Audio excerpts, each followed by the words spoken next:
break. Come again. Sijakusikia for. Can you mentor people who want to go to run for office? Literally, or I can say, if you want to go and run for office, just stick to your course, get funds of how you can work your entire constituency, tell people what you want to do for them, and stick to it. Your principles is what is important. Your principles. Not here. We want you to run a space where people, when we find people who want to run for office, we're like, oh, I think Owino is your plug. You want me to run a space for that? I don't try. First of all. Yes, and I will permanently be there because I want young people to run for those. We will find a day for that. We will find a day for that. No problem. We'll Awesome. You're one person I love to disagree with and agree, because you convinced me. I didn't even know you, but the logic, if anybody else was in your shoes, would not have embraced. It took me. I kept replaying that conversation. And you didn't know that I was actually listening, or someone took notice. So for that reason, I know I can still, push you here and there, because I believe deep down, I believe in your ideology. Anthony, the floor is yours. Thank you. I'll start with what Kim asked me. Yes, when I was proposed with Kibe, we were the first people to say we need to form a political party. And we did. We did actually go all the way to the lawyer, did the name search and everything. But I'm not young. I'm heading to past 40 years. And I talked to some old guys, and they asked me, they gave me a history of politics, not only in Kenya, but across the globe. They asked me, what will it take for you to form a political party from the grassroots movement, station offices and all that? Yes, and he told me one thing. If you want to succeed, look for a weak political party or a party that does not have a major presence and populate it so that the members you have, you'll be the most. So because that party already has the structures all the way to the world, all you need to do is populate it with your membership. And you'll end up with a party that is run by young people. And that's the approach I took. That's the reason today you'll see I co-host with Tony Gashoka. You'll find we are talking with people like Kibe Muigai, Senior Counsel Kibe Muigai. And I'll give you a snapshot. There are old people who really want to change this country. And Kibe Muigai is one of them. By the time I was getting to that space, the Adani issue was a hot potato in this country. And I told guys on that space, can we just not talk about it and do something about it? And Kibe Muigai said, but we can sue. And he said, by the end of this topic, this space, tomorrow I'll have convened the entire of the Mount Kenya lawyers, because he's the senior most counsel here in Mount Kenya, and we shall take this thing to court. And that's what they did. So we also wanted to do the shift thing. And it was like, no, let someone else do shift, because then we shall have too many cases on us and time might collapse us. And Okiya Omtata is doing that. Now, the issue we want to know is, can we be enjoined with Okiya Omtata? As we started doing that, and I'll be very frank with you guys, I've spoken to Mother Karua, I've met Kalonzo Musyoka, I've met Eugene Wamalwa, I've met Advocate Ndegwa Njiro, I've met the Secretary General of Jubilee, and we had a discussion. And I did tell them, I am not these people who follow you with a fanatical following. I do have an idea and a purpose of what Kenya should be. Now, if our ideas merge, I don't have a problem. But if we don't agree, then we can't work together purely on principles. And that's the reason. And I'm saying this very honestly. When Morara was in court, it is Mother Karua, Eugene Wamalwa, it's the entire Azimio team that represented him in court. Actually, Mother Karua stood in council. Because, and I think Ayo was here.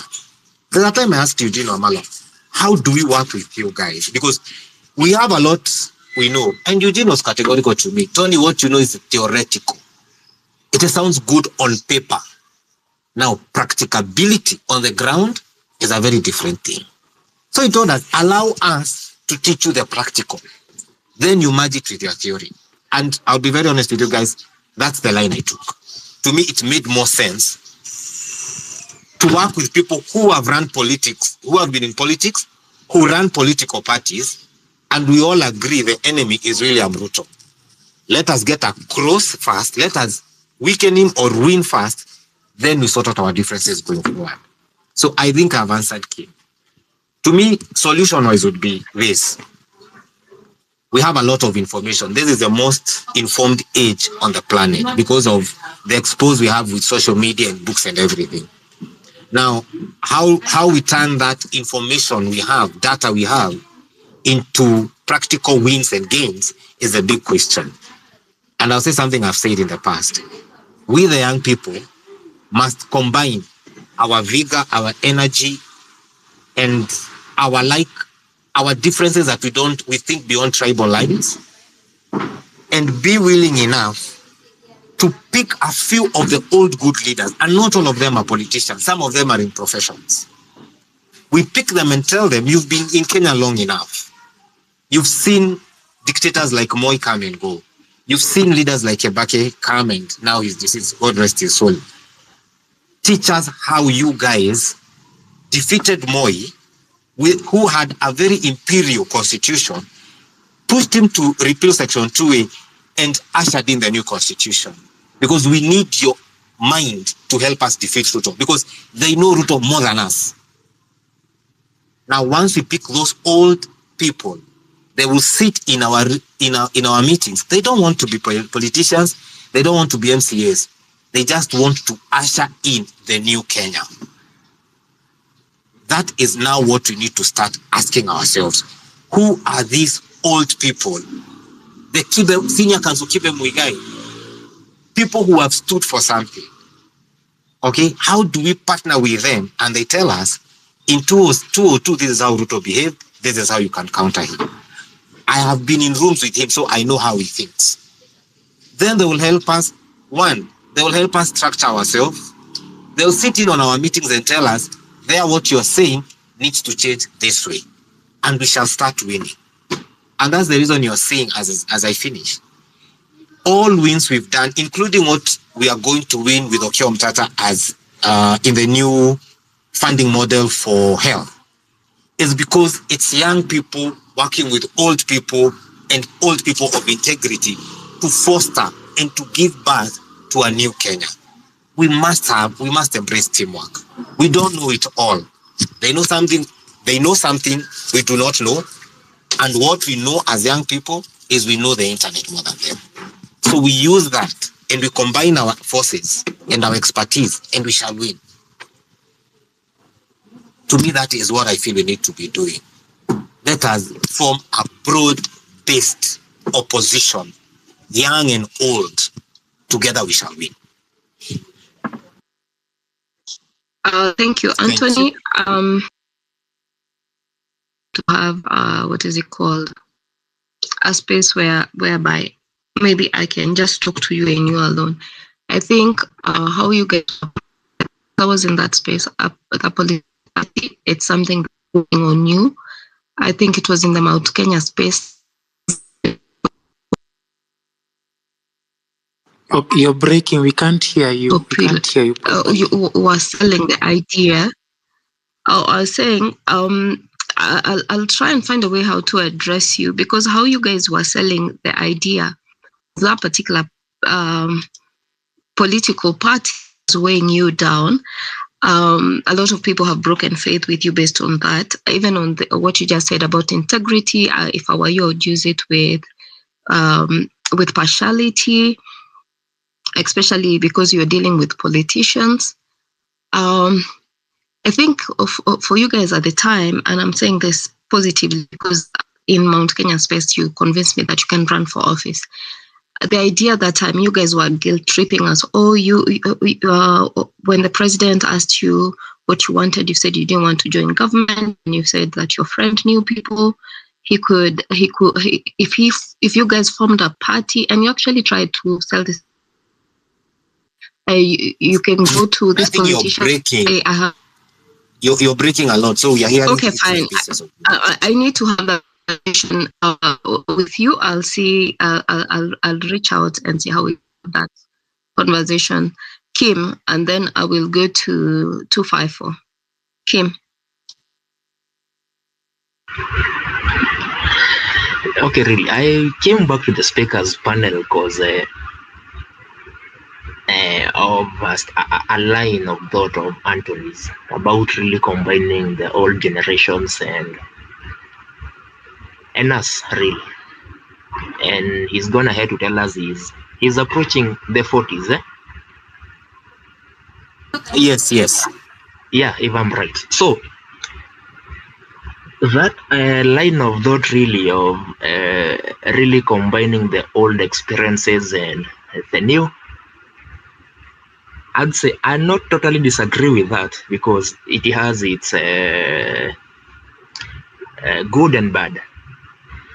But what we should never try to do is really push away people who would be of help to our cause. If people like Keone, the Eugenes of this world, are really pushing an agenda that really matches to ours, then this is the point where I'd say I'd be all in. But also, they really have to know our stand. We say you make your dreams stubborn, and then you make the path to that dream very, very flexible. If Eugene and Keone is what works for us to get a new government, then yeah. But if you go to get advice from them, and when it comes to them trying to front a person, I think it should be very clear to them that we would not go back to replacing Gachagua with Keone. That is, for instance, I'm not really against Keone in any single way, but I don't think I would ascribe to such a thing. But it would be totally different if they were to throw their supposed weight behind you, Anthony, now, who has not been in politics. So, as you really interact with those people, don't really be a coward, I might say. Okay, be brave enough to really occupy your space on that table. Let them know you are there not to act as second fiddle. Let them know that we are really asking them. When they really needed our votes, we really did them well. We really voted them in. And for some reason, they really did us wrong. And that is why whenever they come to space, you always have this temptation of really blaming a few things here and there on them. And at some point, Mabonga did that, and Anthony, as the host, you got triggered. I don't know why you did that. But you should not really try to defend those people.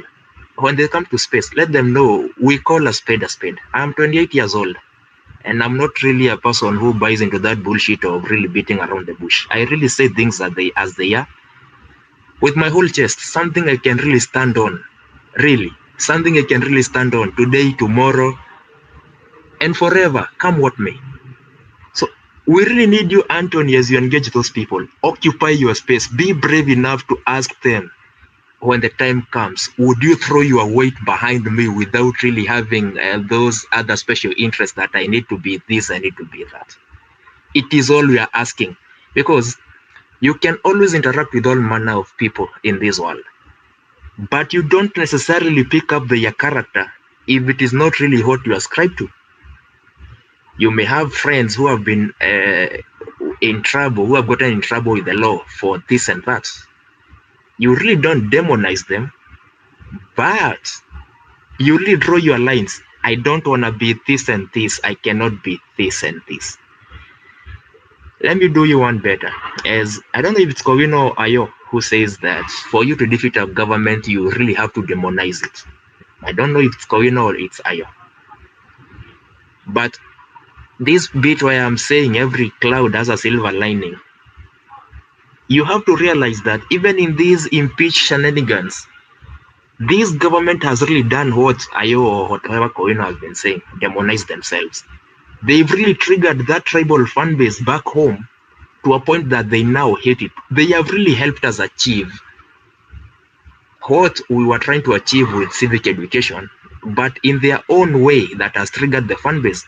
Good for us. If maandamanos were to happen tomorrow, I'll tell you, you will not have the anger that is there back in the villages because of the tribal bigotry that is there. So as we really look at things, there's always that thing of try to look at the good in the bad and the bad in the good. Try to always outweigh that, weigh them. But if the benefits really outweigh the negatives, that is when you move forward, because you don't get an entirely good thing and you cannot have an entirely bad thing. We really have to be very liberal minded. I rest my case. Thank you, Kim. And I would also want to highlight to Anthony, you have no idea how Mother Karua ended up representing. I don't think many people will ever find out what happened that night, to make sure that Morara is not taken out of town, to make sure that the legal representation was available. We're happy that I was actually on the space that was keeping Morara updated that evening he was abducted. I was on the space. I slept at 2 a.m. So I was between Twitter and TikTok the whole night. Thank you, Anthony. We're going to have 254 for life. Thank you, Wanjira and Nothing, for the space. It's always a pleasure seeing like-minded people on spaces conversing. I hope I am audible. Good. Yes, you are. Thank you, Nothing. I'd like to approach this a bit differently, and we've been on other spaces together having this conversation, even with Anthony. But I'd like to blend a bit of what Anthony, Kim, and Kowino said, and I'd frame it this way. If you look at any particular struggle, be it war, physical war, or struggle for independence, or whichever struggle you're going through, the different facets to achieving the one goal that you have. Now, I look at this struggle from different angles and having different battles at the same time, and I'll frame it this way. When this so-called struggle began with the finance bill, and a lot of voices came out, and after, if I'm not wrong, Osama Otero became the first turncoat, as they would call him, going to the other side and siding with government and hosting Ruto on a space. A lot of people felt betrayed, and a couple of those kind of people have happened. There's been talk of people like, Buddha being bought, and now Kasmuel has been bought, then it's Boni being bought, and Hanifa being bought. So there's a whole lot of things going on. And being a student of history, I am almost towards Tony's age. So I'm in the 40s range myself. So I'm not very young and I'm not very old. I'm in the millennial space. So I've had the privilege of seeing Moi, seeing Kibaki, seeing Uhuru, and now seeing Ruto. So I've had the particular opportunity to see different presidents and what works and what doesn't work. And I frame my struggle from the point of sticking to facts, not hearsay, not innuendo, not government bloggers or paid bloggers to demystify the information you get. For me, I believe the kind of information each individual as a Kenyan should be sharing is what you know should be right. And there's a particular reason I say it that way. Kowino said that there's a lot that would go on. And anyone who studied history and political theory knows that politics thrives on chaos. That's when politicians actually function. They function when there's a lot of chaos. And if you notice, if there's anything contentious, a lot of politicians will be very fast to the mic. And I can bet any amount of money I have, watch this space on Sunday, watch the churches, watch any funeral or public gathering that will be there. Every single politician will be on a mic speaking. They will tell you, oh, we need to continue the impeachment. Some will tell you, oh, no, I've changed my mind. I don't want to impeach. There's a whole lot of chaos that will go on. And that's when politicians thrive, because they don't want to thrive on fact. They don't want to thrive on things you can prove. They want to thrive on feelings and emotions and what you feel in the moment. So for me, I'd first start by saying this. If you're going into war, if you look at like the army, for example, Kenya Defense Forces, we have the Air Force, we have the Navy, we have the military, actual army. So there are different facets of fighting a war, and there are different directions you can go to it. Now, I like what Okiya Omtata does. Fight it the legal way. You have courts, fight it the legal way. Fight it through the constitution. That's one way to do it. Then you have people like Morara. Fight it on the political front. Now, my reservation with Morara and people like Kasmuel has always been very simple. I've been a very astute student when John Alanamu and Moha started Jichopevu. And the promises that Moha had when he was in media was that he'd like to make change when inside government. It's the same strategy KJ used to get into government. And they're now members of parliament. And guess what? They've not changed much. At my age, I've had the particular privilege of growing up in Eastlands. And anyone who's grown up in Eastlands will tell you, life in Eastlands is rough. It is very rough.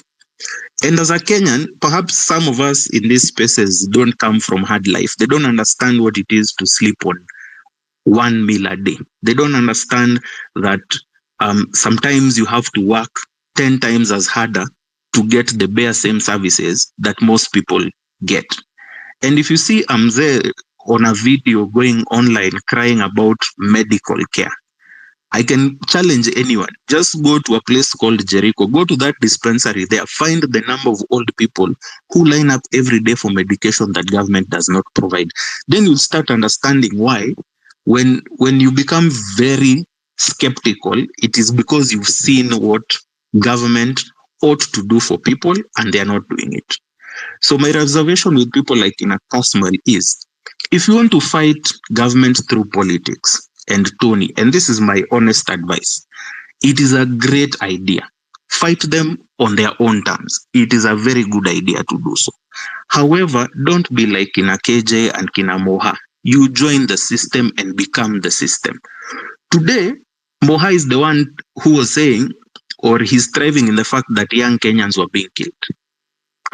He's not talking badly about it. He's not saying, hey, listen, we need to hold on a minute and say, we need to apologize to these families. We need to hold these cops accountable. Some of these cops who you see on the streets are some of our schoolmates because they ended up in the police force. And I can tell you for free, it is a matter of psychology. There's no cop who earns 11 to 15,000 every month who will see you on those streets driving your nice car who will feel nice. They also need to be treated with some form of respect. We need to give respect to that profession by paying them better, giving them better terms, and divorcing them from politics. So, Tony, if you want to go that direction, I fully support. Just remember your principles, just like what Koino said. And probably as I conclude, like I said, there's very many facets to fighting this war. There's the war of information. Right now, government is working so hard to pay a lot of people to come and discredit you online and pass on propaganda. That's what they do. That's what politicians do. It's politics 101. If you're not ready to slander your competitor or your foe in politics, then you're not in politics. That's the rule of thumb in politics. You must be able to get down in the gutters as much as you can. And for some politicians, it is, I'll hire somebody to do it without actually doing it.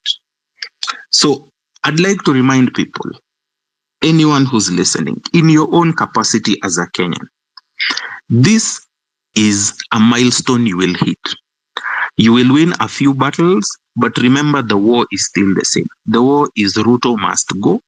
The war is Kenya must be a better place with accountable leaders, a better future for you and I, a better future for our so-called children. I say this because most of us on this space will not marry from the same community. You will marry from other communities. You'll even marry foreigners. You'll form families who are very blended. Now, what is very peculiar about it is that your children will expect a Kenya that works for them. They won't understand the Kikuyu, they won't understand the Luya, they would not understand the Kamba or the Kisii or the Teso that is in Kenya. They will understand that they are Kenyan. And that is why even in a previous space I said, it is high time that Kenyans start thinking like Kenyans. Let's stop this whole tribal block that we keep thinking about. I am not a Kikuyu, I am not a Luo. I have nothing against any particular tribe. But for me, we all live in this space. We are 55 million of us. Surely we should be able to coexist and say, I can have my say and have my opinion and speak with Kowino and Anthony without necessarily differing with them on tribal lines. It doesn't matter where they come from. Anthony has a very different experience from me. Kowino has a very different experience from me. But if we sit together and have a conversation, and that's why I've always thought, at some point, we need to grow these conversations from X spaces into public forums where people can talk freely. People should not be able to feel like they are safer hiding through X spaces and their phones, that they cannot have those conversations. And that's why particularly my handle says it's 254 for life. I'm not looking to go anywhere else. I was born in Nairobi. I am happy to be in Nairobi. I work in Nairobi, and I hope to die in Nairobi. I have been to other countries and I've seen racism myself. So for me, I'd want you to remember why you started this struggle. The struggle was for a better Kenya, for better leadership. So anyone who's willing to have that discussion on principles, because I honestly don't believe in manifestos. They keep changing in every election cycle. That's why we always have coalitions every political cycle that comes. And finally, please, don't attack each other. Have some unity. And that's the one power you had on 25th of June that these politicians are afraid of. The fact that you have one voice and one message. And it is very clear. You've seen it even on social media. Old people in Kakamega are singing Ruto must go. Those were not young people. So even the old people understand that something is wrong in Kenya. Something is not right with the way we are living today. So please have the same passion you had on 25th. Have the unity. Turncoats will come and go. I promise you there'll be more. Forget all this you're saying who've been bought. There'll be more who'll be bought. But if you stick true to your principles, just as like Kowino said, it doesn't matter what channel or vehicle you use. Once you're there, what will you do with that power you have? And for the young people here, please get your votes. There's no political fight that is won without a vote, please. So I'll say it time and again, if you can, get your vote, get your ID, be prepared. 2027, or even if it's next month, let's even say we throw Ruto and Gachagua out in the next 60 days and we have an election. Guess what? If you don't have a voter ID, or if you don't have your ID and your voter's card, you'll not be able to vote. So what change will you make?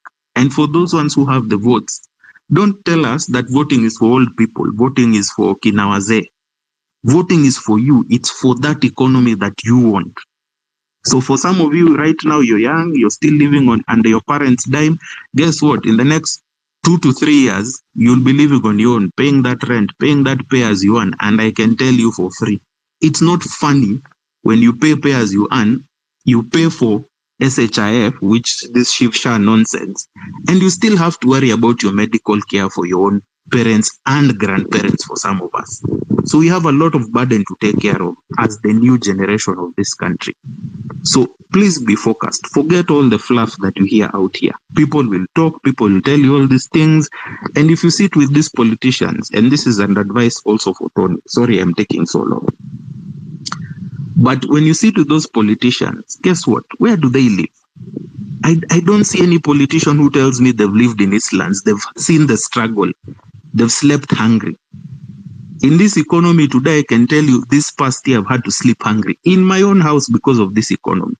So if you go to my wall and see all that I talk about fact, I'm not interested about dismissing or talking about Boni or Kasmuel or Gabriel or Buddha or who this and who that.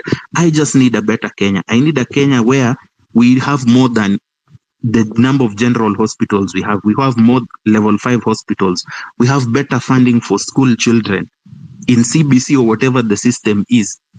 We want a Kenya that works for all of us, not for some of us, not for a few 1% of us, not for those of us who want to live in Runda. Guess what? Runda is going to be full. We can't all live there. So we are 55 million. If it doesn't work for one of us, it will not work for all of us. So keep that in mind and keep the focus. Thank you for the space.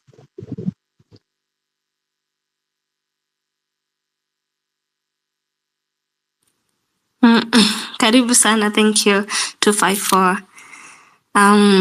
Yeah, that activist you had up, then we can have Graham and Mweru. Thank you, Wanjiro. I've just had a brainwave of why I think Morara is all of a sudden being targeted, and this is a hypothesis. So, anyone feel free to correct me or give a different perspective. So, Morara has been at it for a number of months, exposing a number of projects all over the country. But all of a sudden, when he has started his exposure in the Rift Valley, is when he's being targeted even more. And soon after he started his exposés in the Rift Valley, a governor was impeached. So what he's doing is working, and someone is very afraid. Because, someone is very afraid. Because why now? He has been all over the country. And why when he has started Rift Valley? And why did that governor get impeached? And you saw in the papers the other day, there are 4 other governors in the same Rift Valley who are about to face impeachment. Food for thought.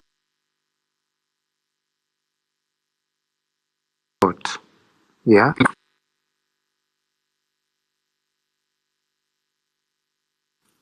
Cool. I had not thought about that, but I think it's something we should look at. But I have a theory. Am I audible? I have a theory. First, of course, we are Team Morara and whatever he's doing, but I have a theory. We have a lot of things that are happening in the country, and right now we're focused on Morara, and I think we're losing focus. We have Adani, which is taking over almost everything, Nilisikia Adani almost inside the Shiv Shah, whatever thing. We have education we are not talking about, this is public participation. We are not talking about the increased school fees in universities, We are not also talking about our health sector. We are focused, of course, on what they're doing to Morara and quick recovery to him. But at the same time, we shouldn't forget the things that they're making us forget. Niliona juzi, in JKIA. Mweru, are you ready? I was speaking. Can you hear me? Nothing. You can't hear Wanjiro. Wanjiro is speaking. Maybe. Oh, okay. Sorry. Okay, fine. Can you? I was talking about what is happening in JKIA and the fuel shortage and how all of a sudden we have a company. I don't know. The people say it's Ruto affiliated company, and he's taking over he's taking over everything. Kowino walikuwa ameandika kwa post kwa message eti Gachagua anasema nini naitwaje ni ya watu ni shareholding. I told him Kenya is functioning like shareholding. Of course, the only thing Gachagua said alisema ni kweli ni shareholding, hakudanganya. Ukiona kama if JKA is being fueled by some Ruto affiliated thing, NHIF imetolewa imekuwa Shiv, some Ruto affiliated thing, Adani JKA Ruto affiliated. This is becoming a shareholding. Whatever he said, it's so true.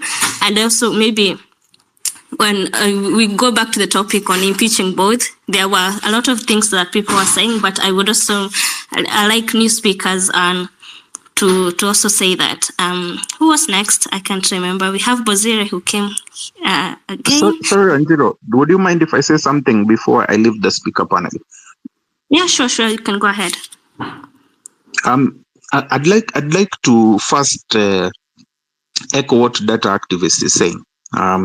In these simple terms, it doesn't really matter what Morara is doing in this sense.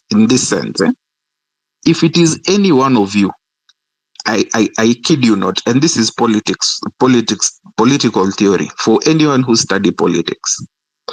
If you go to a president's backyard, his hometown, and you call out some of the inefficiencies and impunities of that president, you will face the same fight Morara is facing today. And that is a fact. It happened in Africa all over. Look at any country you can think of. It has happened all over. So it's not anything new. And it's not only Morara who will do this. Okiya Omtata back in the day did this and was attacked very seriously. He actually lost a couple of teeth. If he gives that story, you will be so amazed about what has happened in this country before. Now, I like your direction, Wanjiro, and saying we should talk about impeaching both. But all these things, Adani, Shashif, all these things that are happening, guess what? They're all distractions. They want you to stop that call for Ruto must go. They want you to stop it. And they're going to do as many sideshows as they can to diverge that topic. And I kid you not, they will continue. They haven't stopped. That's why you see this Cherargei bill about extending term limits has also come up immediately after Shift. So it's one distraction after another after another. So the more you talk about other things, you're not talking about the main thing, the things that angered people in this country on 25th of June. Your president is still flying all over the place right now. He's in and out of this country. It's as if it's a public toilet. So it's still happening. So if you want the message to be Ruto must go, don't pay attention to all these things. Let people who are going to fight it in court, fight it in court. Let people who are going to fight it and expose it like Morara, fight it and expose it. But if you want to take the Morara route, I would urge you, please, if it's going to be a Morara, let all of us be the Morara. Let us all show up and debunk all those things. Because if you let him be one person, you can see what politicians can do. They can marshal people in their own party to attack one person, but they cannot marshal people to attack 15, 20 million of us. Cops are not as many as us. Police are not many as us. So they can kill some of us, but they can't kill all of us. So if we stand and say, this is wrong and it should stop, I kid you not, it will stop. And if we say it's going to the streets, let it not be violent and making noise all the time. We can do what other countries have done before. Stage a sit-in. I've seen also Omtata going to court and saying we need to stop paying taxes because government rely on our taxes and they know money is coming by hook or crook, so they will do what they want. So that is another avenue of fighting them. So we should say we are blocking all the channels in any fashion and any direction so that we get change. Thank you.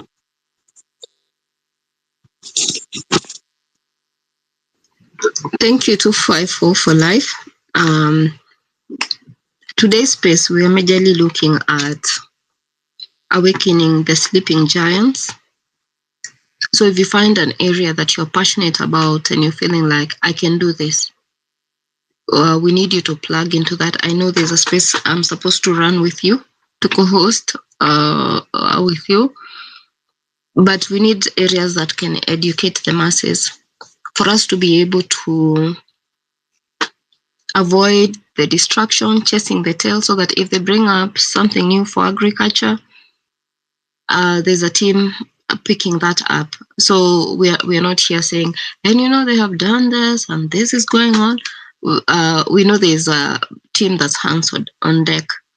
Thank you for your contribution, and we're encouraging everybody. Today, this space has been beautiful. Thank you so much, Wanjiro, because we've had voices we've never had before, and their ideas. In fact, someone has just DM'd me and said they've just discovered that it's not the number of people in a space, it is the people who actually make their voices heard.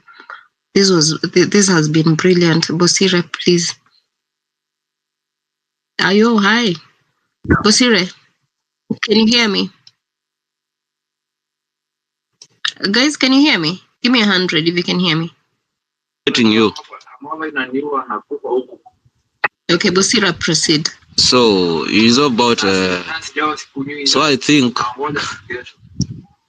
the focus should be more no retreats and all that, because it is like the government has decided to get the tactics.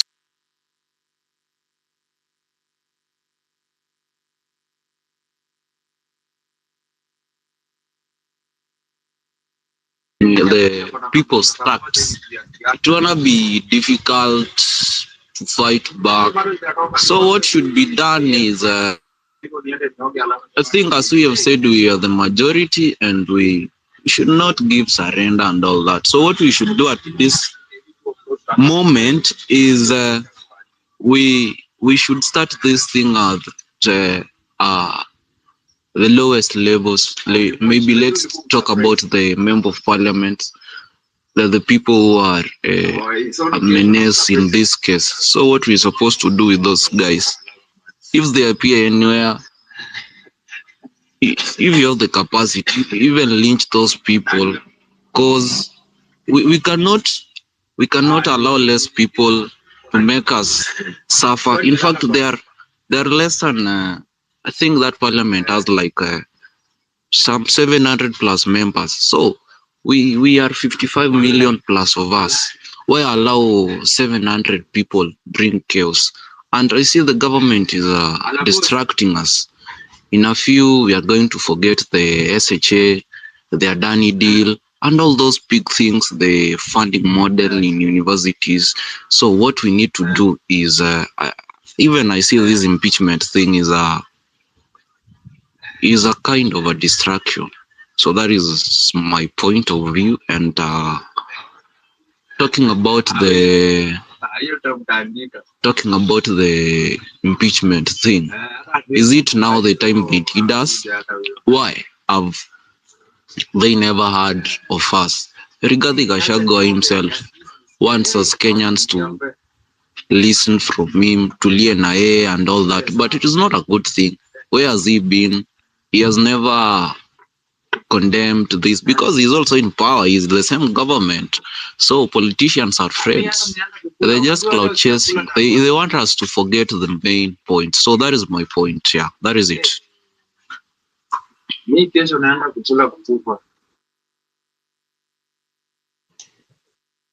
Thank you, Bosire. Thank you for that contribution. If you have an area that you think you can engage in and help us figure out the journey ahead, whether it's healthcare, education, so the grassroots. So the problem is, ukienda kwa ground wajinga ni wengi, so that is the issue. So more time needs to be there for people, these people who are the majority who are silent, to get this information. Especially, like, we just need to focus on Facebook. Facebook is those people there. I'm not saying that they are backward, but the kind of reasoning there, I pity it. So that is it. Let's just try to ensure that everyone gets this information. Everyone gets to know about what is ongoing. So that is it. But shida iko kwa ground. Wajinga ni wengi. So that is it. I'd like to differ with you on that.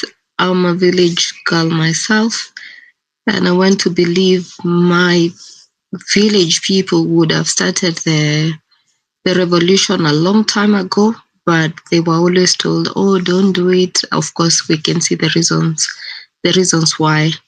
But they were among the first people who were complaining that something is wrong. Bad governance is a real thing, because they were suffering, but they would be told, oh, don't do it, give him time. I think everybody needs civic education. We need it in the city, because if we look at people on the ground that way, if you find a problem somewhere, be the solution that you want to see. That is a campaign today and moving forward. Instead of running a space where we are talking about literally everything, we are pleading to people to pick a side, say, I'm going this direction, creating civic education on the ground. Because if we actually get door to door,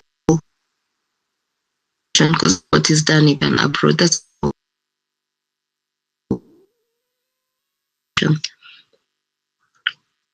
that is the saving grace, but we shouldn't call them backwards. We should just embrace them as they are. I am not saying that backward. I'm trying to say. No. Abosire, I got your point. I'm simply embracing it, but alluding that we need to. They are a part of us. We will always be as strong as our weakest link. Thank you, Dev Obi. You've been on the mic for the longest. Dev Obi. We call him Graham. The rest of you kindly request for mic. Graham. Papa, when you get the mic, you can proceed as I try and get me? other people on the speaker panel. Yes, we can. Oh, today have been in monologue. At least today we have really tackled matters that are facing us as a nation. But it doesn't matter the amount of people we have on space, as long as we share the same idea, the same ideology. People have proved it today. Also, was it 254 for life or somebody with the Kenyan brand on his DP? That guy said that I don't know if it's him, don't trust these people, don't trust anybody, don't trust me, don't trust Wanjiro, don't trust. As long as everyone have his own ambitions, because we expect these people to come and represent us, and then changing a system is another big process. So we just stay vigilant, support our own. If it is supporting Morara, we need to, because just being here in Nairobi in online battle, it isn't helping anyone. Because you see, ukiangalia from the previous campaigns, maybe the aspirant law ako sijui na huku chini Kisumu, the other days sijui ako Northeastern. So these people need to see you, need to feel you, so that they can know the guy that they are electing. So let's keep up the motive to contribute kama ni kuhakikisha huyu jamaa amezunguka Kenya mzima. Yeah. Na bado pia hii kumpiga pia kuna vile pia nampea publicity. But so we also need to walk away from that, voting people out of sympathy, because sympathy votes ndio imetulida hapa mali tuko sahi. Yeah, so to stay vigilant. Yeah. Tusiweke hopes zetu too high, but let's have hope as Kenyans, because hakuna haja inchi chomeke tukikuwa hapa sisi the leaders of tomorrow. Na tutakuwa na mali pa kulive if these guys keep amending the law to fit their ambition. Yani amend the laws ku increase mshahara zake, ku increase term limits zake. Sasa hizo zitakusaidiaje as a leader come tomorrow? So we need to actually be woke.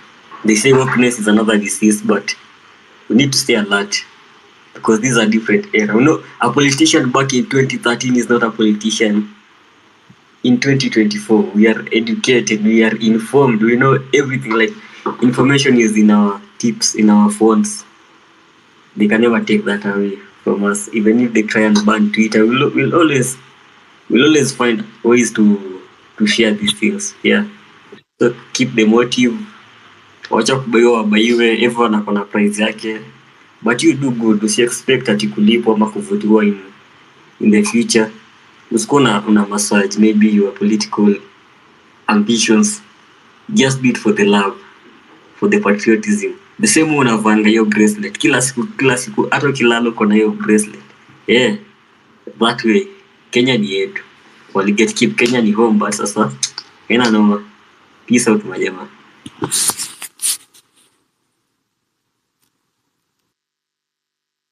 Umesema waliget keep Kenya ni home anyway. Thank you. Koina, I'm trying to get you back on the mic. So we've discussed quite a number of things. And Moru, are you ready? You can give me a thumbs up if you're ready. We've discussed quite a number of things, and I remembered we need some of those bills translated into vernacular so that we can create an effective grassroots mobilization and civic education. Number two, I was of the opinion that if we can buy, what are they called, Bluetooth speakers, and we get people to go to the studio and record the message of this particular bill. What is the agitation about? Why is change important? And we can pay people to turn up on market days with those speakers, and as people are going about their chores at the marketplace, they can listen to actually what is happening. Because when I look at the videos of like different parts of the country, it tells you that there's a silent majority. There's a silent majority that left their work, their homes to come and get their voice heard. Over to you, Kowino. Any one of you advises, how do we structure these spaces? Because we know there are people who are good at doing that, so that we can create more awareness in the opposite direction. It is important that we keep an eye on Adani deals, education, funding, more, all that. Over to you.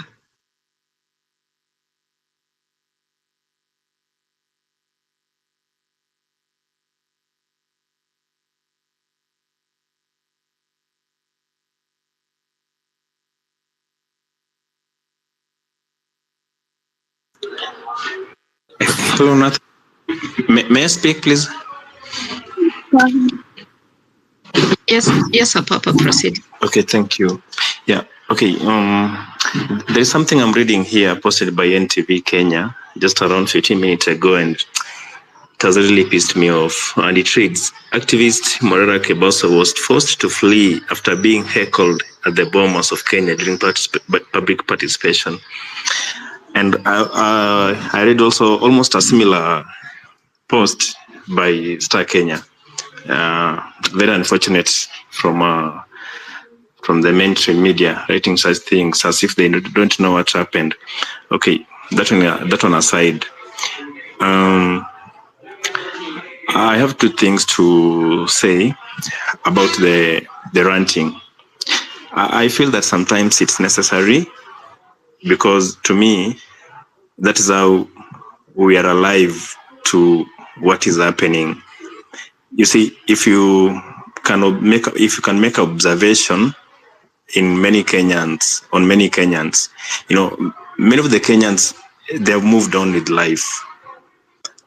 Maybe after the mandamanos, people adjusted to the lifestyle, adjusted to the norms, and majority are okay.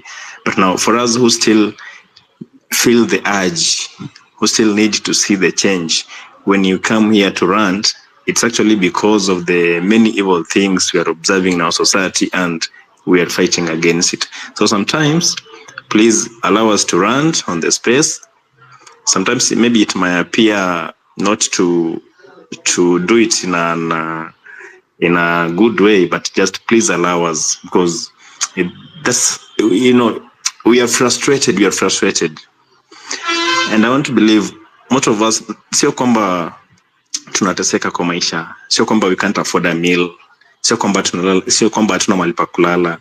We can afford all those, but just because we have that compassion, we want to see even a neighbor having a meal, we want to see a neighbor having a place to sleep, we want to see someone's child going to school without struggling, we want to see someone going to hospital and get some good health care. We feel it. That's why we are ranting. So it's necessary. Please just allow us. On the second thing, please, for those who are holding such spaces, I will advise that after the end of the session, it's also important to take notes, so that we can think deeply about what everyone has said, and then we can actually see what we can do about it. Isiwe tu kwamba tunakutana, tunaongea, we raise some good issues, some good ideas, some good suggestions, but at the end of it all, inaishia hapa. Like for now, it's 6. Ikifika 7, there is another space somewhere. Pia tunaenda huko, tunaongea, inaisha hivyo without something tangible happening. So please, the hosts, if possible, like Wanjiru, nothing, take the points, discuss with someone maybe who is likely to host another space, maybe from 7 or 8. Ongea na wao kwamba in the previous session we had these points, so that they can also maybe advance on them to get more, or to get it maybe to get more ideas on what we have talked about. And then for those who can reach out to people like Omtata, people like Morara, and whoever are taking the leads in the movement, we reach out to them, pia tuambie, okay, we had this discussion, and these are some of the ideas that were put on the table on how to improve on what we are doing.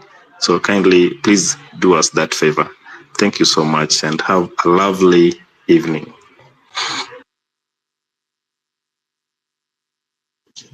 Thank you, Papa. Data scientist, do you have something to say? Wanjiro and Escowino, back to the speaker panel. The rest of you kindly ask for the mic. I'm trying to share a mic, but people are not picking. Kowino.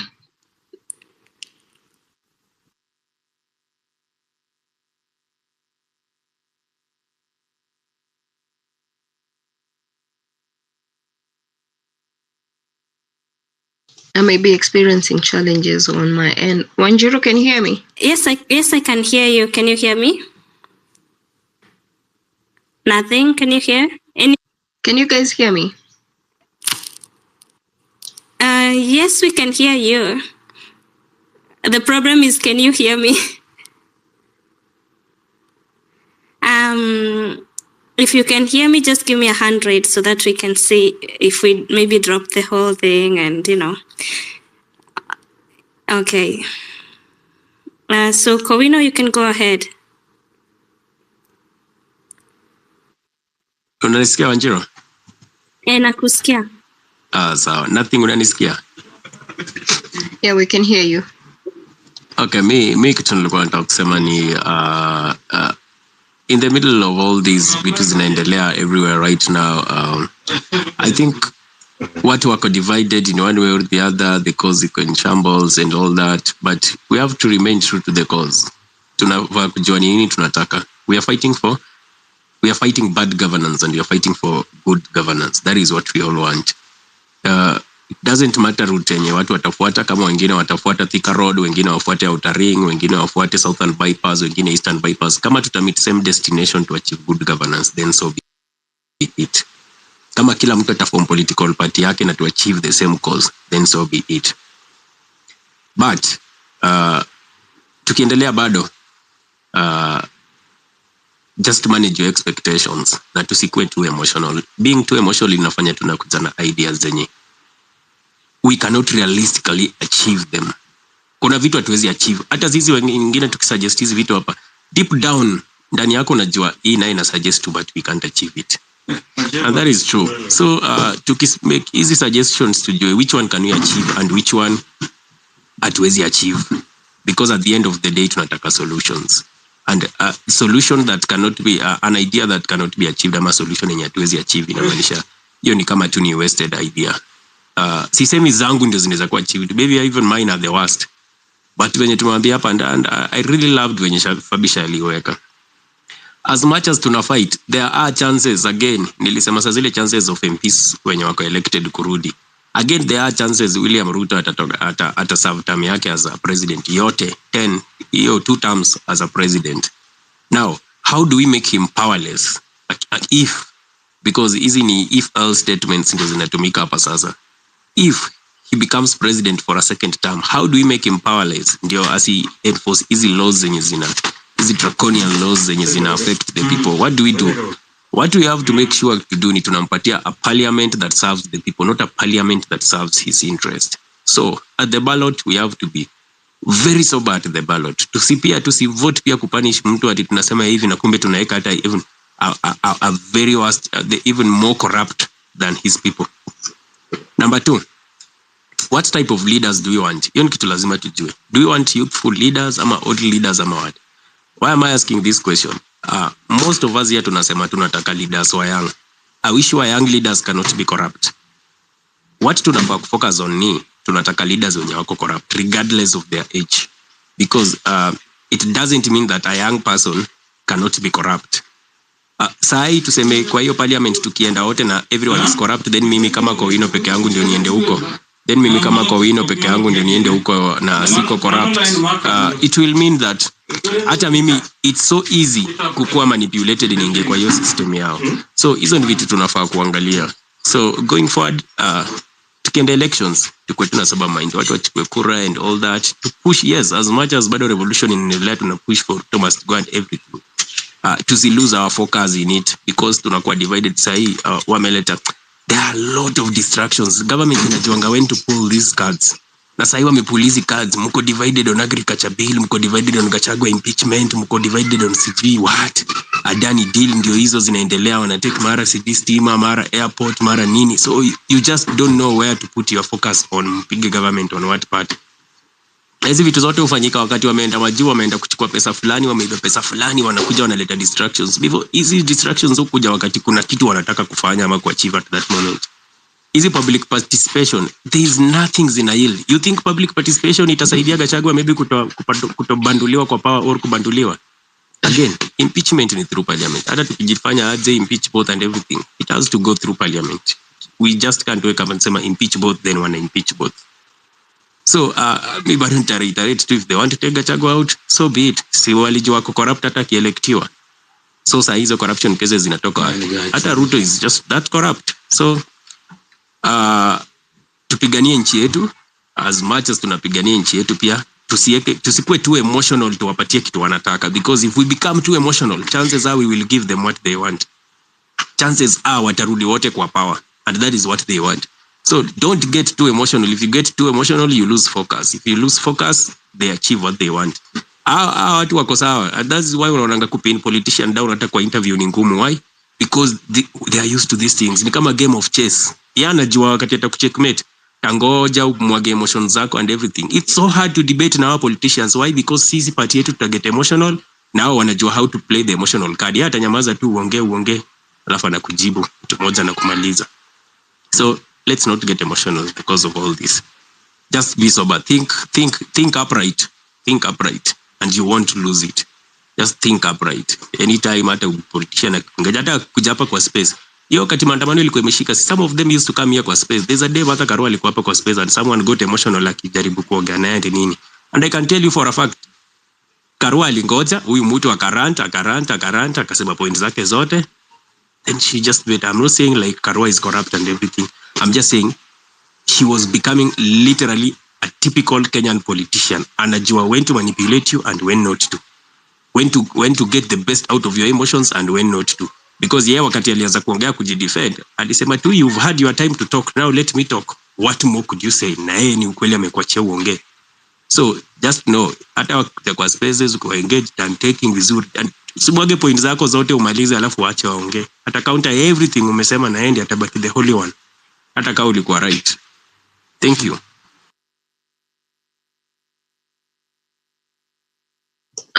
Thank you, Kowino. Moiro, are you ready? Or we go to Archangel? Yeah, I mean,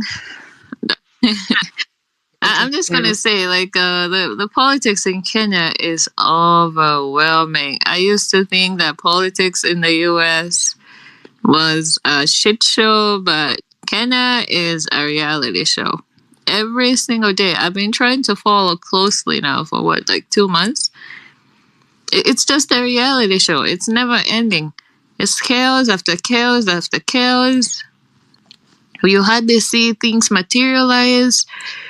I mean, it's exhausting, and I can't even imagine being on the ground, like actually living in Kenya, what it's like for you guys. I cannot. It's exhausting. You see an MP paying goons to go through for people to go through chairs. A 28-year-old, these are grown-ups. I mean, the kind of, it's just embarrassing, the kind of uncivilizations that they're depicting. How do you call people for public participation and then you use that as an opportunity to act like a complete idiot? It's honestly very embarrassing. And the fact that we're having to see this and the young people are having to see this, and this is the political history that this is going to be, like, for instance, for me, Moi is my history. For the young people, my nieces in Kenya who are 10, 11, 12, this is the history they're going to remember. And this is the history, this is the legacy these stupid politicians are building for themselves. It's very shameful. And you know, for me, and I hope it is a lesson for all of us. We really need to up our standards. So when I see, when Corina is saying, and most speakers are saying, the goal here is now to up our standards and elect leaders of integrity that represent us, it means a lot. People who are proud of the image of Kenya. What are we seeing? What are they doing? I mean, I understand this happens a lot, but honestly, when I was growing up, I don't remember this shit. I don't. This is like a new blood of politicians who just use young people. And the fact that young people are agreeing to be used is, politicians doing their thing is one thing, but for young people to agree to be used is another thing. So, I mean, mine is simple. And I mean, I remember months ago, I kept saying this, that we need to structure ourselves as a movement. We need to structure ourselves and be very objective and sort of be very intentional. And I think it's slowly shaping itself to that. And I said this in the space we hosted with Nothing yesterday. We need to sort of be careful about using 2027, like saying 2027, 2026, because in your brain it's going to register as like 2000 and something. But objectively speaking, we have 1,036 days to go to the next election. And I stand to be corrected on that. But I counted. We have about 1,036 days to go. And in essence, for me, I translate that as we have 1,036 days to either get Ruto out of office, or we have 1,036 days to prepare for the election. So I am loving what I'm hearing today. I really agree with what Escorino is saying. I agree with what Anthony was saying, some of what he was saying. I agree with some of what Fabish was saying, because it has to be a whole broad spectrum perspective and approach of things. So going forward, I honestly like what I sort of want to piggyback on what Escorino said about if what am I trying to say? Like, I prefer we prepare for the worst case scenario, and the worst case scenario is Ruto wins or steals. But then, hopefully, by then we would have utilized this time we have to find good leaders that we can elect as MPs. And maybe that will help. But for me, my ultimate goal that I want to achieve is to get Ruto out and we replace him with good leaders.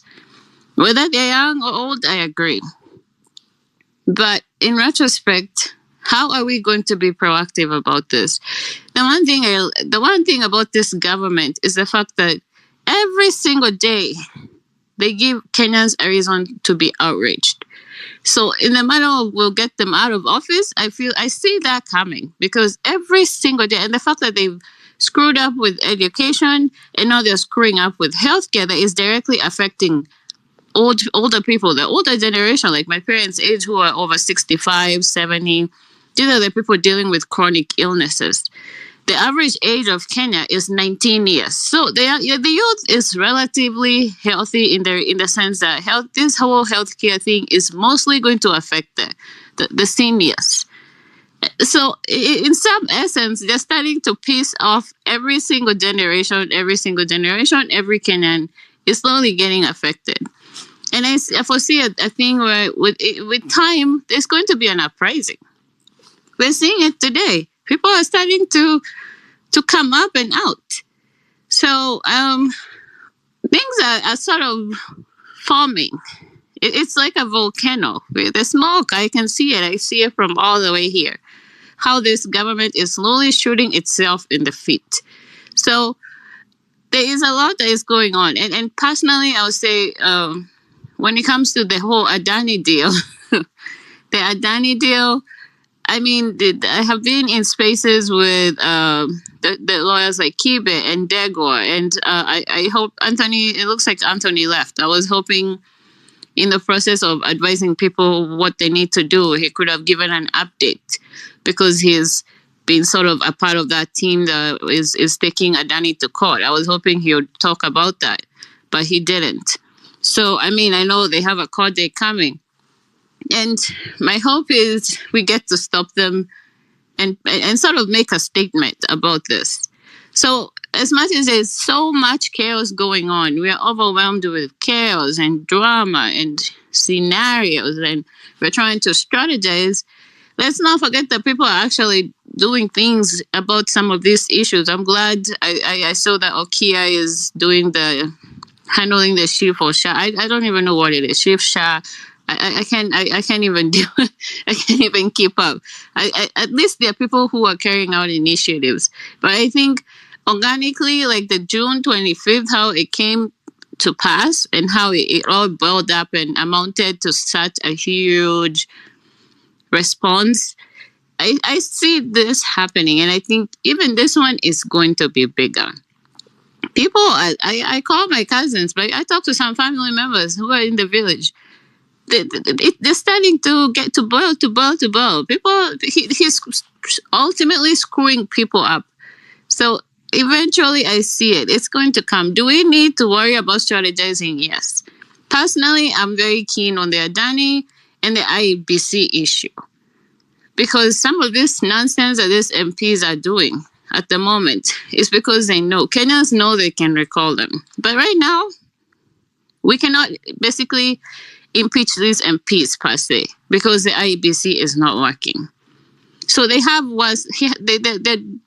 creating all this fracas. But then let's just accept one thing. They have one AMDAS. They have one APDAS per se, because the IEBC is not working.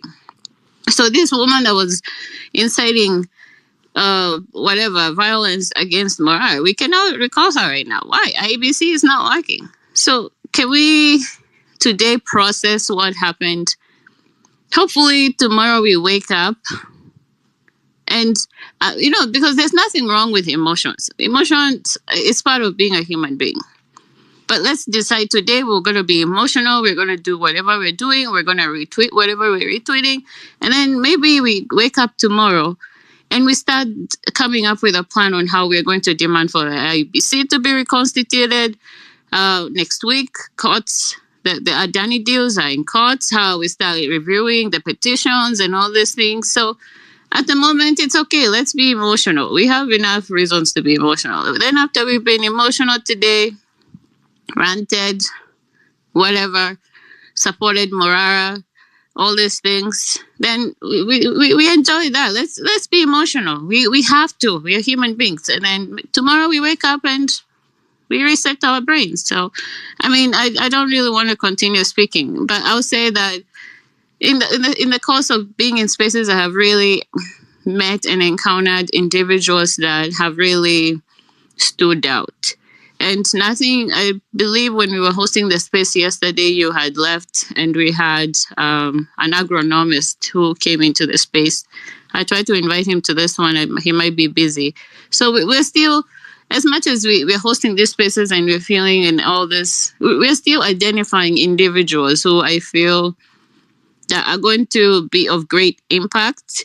And, we're going to make progress. We're going to make progress. Let's not beat ourselves up too hard. We're getting things done. They're just not getting done and we're seeing results right away, instantly. We are still getting shit done. So let's take a moment, be emotional, pat ourselves in the back. I mean, people like me who never even knew how to use X on X because of the movement, you guys were a force of reckon to the whole world. I have people here who are from Ethiopia, who are my buddies from Ethiopia, Eritrea, and they're following the movement. So you're still achieving a lot. So let's just, take a break, take a breather, take it easy today, and then we start strategizing. We still have some time. Just let's not remember, We have 1,036 days to go to these elections. Let's not forget that. That's all I have to say today. Thank you so much, Mweru.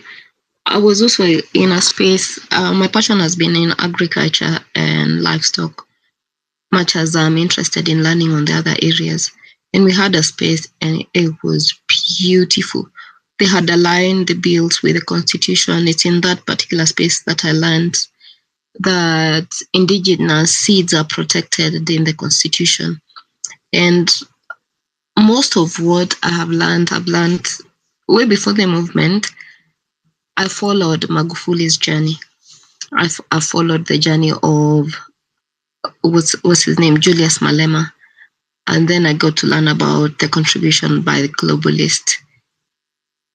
I'm a believer. I know people from experience think, oh no, we can't beat this person. But I'm reminded of the story of David and Goliath. I am convinced, I don't know how, that we will win this battle somehow. Archangel, proceed. I want to first talk about something that watu hawaoni. William Ruto amefika mahali pa kutumia weaponized, rather kuna mahali sasa amefika that umaskini wetu, our poverty is being used against us. So ukiona watu kama kina Kasmuel, for example, maybe and I'm not saying what he has done is right, but I'm saying maybe aliangalia hivi akaona kuna watu ambao people are earning money from activism, and maybe he decided that haachwe nyuma. Now that is just Kasmuel, and I'm not saying what he did is right, but when you look at the goons ambao sasa we are dealing with, watu wakienda maandamano, kuna goons pale Bomas of Kenya, kulikuwa na goons. Let's not just look at it as these goons have been paid. Let's also think about the fact that kuna desperation, watu wamefika point ya kukuwa so desperate about their survival that ukipatia mtu 500 ni kama yani you've saved them for some time. So something that we need to ask ourselves is, how do we ensure, because tukianza kusema ati we wait for 2027, by 2027 watu watakuwa wamekufa, watu yani we will not even have a country by 2027. Let me just be honest with you. So how can we start building up our country? Because William Ruto chenye anafanya, he's destroying this country and he's doing it on purpose. But the mtu hapa asifikiria ati William Ruto anafanya hivi kimakosa. This is deliberate. Hivi anafanya kimaksudi. So mimi I'm worried about the fact that people are still thinking about 2027 elections, na hamuoni that tunadhoofika, tunaendelea tu kudhoofika nani haraka. By the way, he's rushing this. So when we think about the goons, let's also think about the fact that kuna youth wengi sana hawana options. So yule MP, kwanza MP akichukua pesa hivi awapatie pesa, you will do whatever he wants, ndivyo kesho pia atawapatia pesa zingine. Yani they're literally enslaving us to them. So even as we're pissed off about what the goons are doing and what the politicians are doing, let's also look at this as a system they are creating to enslave us to them. Okay, that's one thing. The second thing nilikuwa nataka kuongea ni about this impeachment. Hii motion impeachment. Kowino anasema hapa ati tuache Rigathi Gachagua aimpeachiwe. Mimi I am against that, because Rigathi akiimpeachiwa, Ruto ataweka mtu wake hapo, and he is going to have a very easy life, stealing from us and killing from us, na hakuna mtu atamwambia otherwise. So ni either Gachagua akae hapo to make sure amekaa hapo, and anakaa hapo not because he is right ama because he's not corrupt ama because he's a good person, but he is going to be our weapon no matter how imperfect he is. As yani yeye tunamweka hapo wapigane na William Ruto na cabinet na nini, watu kananange kila siku wakose amani, because Ruto tukikubali Ruto amtoe hapo, Ruto ataeka mtu wake, then they will still in peace. That is why I am saying, and I say again, we impeach both. Not make the mistake of allowing Gachagua atoke hapo, ndivyo William Ruto aeke sijui Kindiki sijui nani. Sasa wataiba vizuri and nobody will gainsay them. Watatua vizuri na hakuna mtu ataongea. So, this is not about ati mlima, ati sijui Gachagua ni mzuri. No. We are also ensuring that William Ruto aumwe na kichwa. Not just from us, but also from some people kwa serikali, including his DP. So Gachagua akikaa hapo sio tunijua tunampenda sana, but it's because he himself pia amekuwa kikwazo to William Ruto. That was the second thing. Now when we talk about this hii issue ya leo, yeah, ati watu walienda kusema impeach both. It's not that we even expect Parliament to impeach both of them. No. We are making William Ruto understand something. Sisi sio wajinga. Wewe ukikuja kutupatia sijui ati impeach, tunakwambia hapana, tunataka hata wewe uende. So it is not that we actually expect Parliament to listen. It's that we're giving them the message to korada na mnaenda nyinyi wote. Sio mmoja, ni nyinyi wote mnaenda. We have made that clear today, and I hope by tomorrow pia people will make it very, very clear that Kenyans are awake. Na kama Rigathi anaenda, pia Ruto anaenda. William Ruto akaya kijua tumemsoma, tuko rada. So again, msifikirie ati we are doing this ati tunasema impeach both out of emotion. No. Hata sisi tunatumia strategy. Yeye akona strategy zake, na pia sisi tuko na strategy zetu, no matter how imperfect they might be. Okay, bado there is something that we can do with that. So ndio maana nasema it is very, very important that Rigathi akae hapo, wakae wakipigana. Sio Uhuru, ati Uhuru, sio William Ruto achwe tu wakae hivyo for peacefully. The third and last thing that I wanted to say, ninataka kurudia tena story ya Barack Obama. Okay. Now mimi I have been following this movement from America. Na wale watu mko majuu, please endeni muangalie kuna application inaitwa hata si application, it's a website, qalerts.app. Q alerts as in ALERTS.app. Here app iko na a lot of information about what Americans call the QAnon movement. Okay, the people who have come together have collected a lot of information about deep state USA and all the evil things they have been doing across the planet, not just in USA but across the planet. And that also includes evil things against us, sisi watu wa Africa na sisi watu wa nchi yetu. The main reason why mimi ninaogopa sana what William Ruto is doing is that I am very, very afraid anataka kuleta deep state huku kwetu.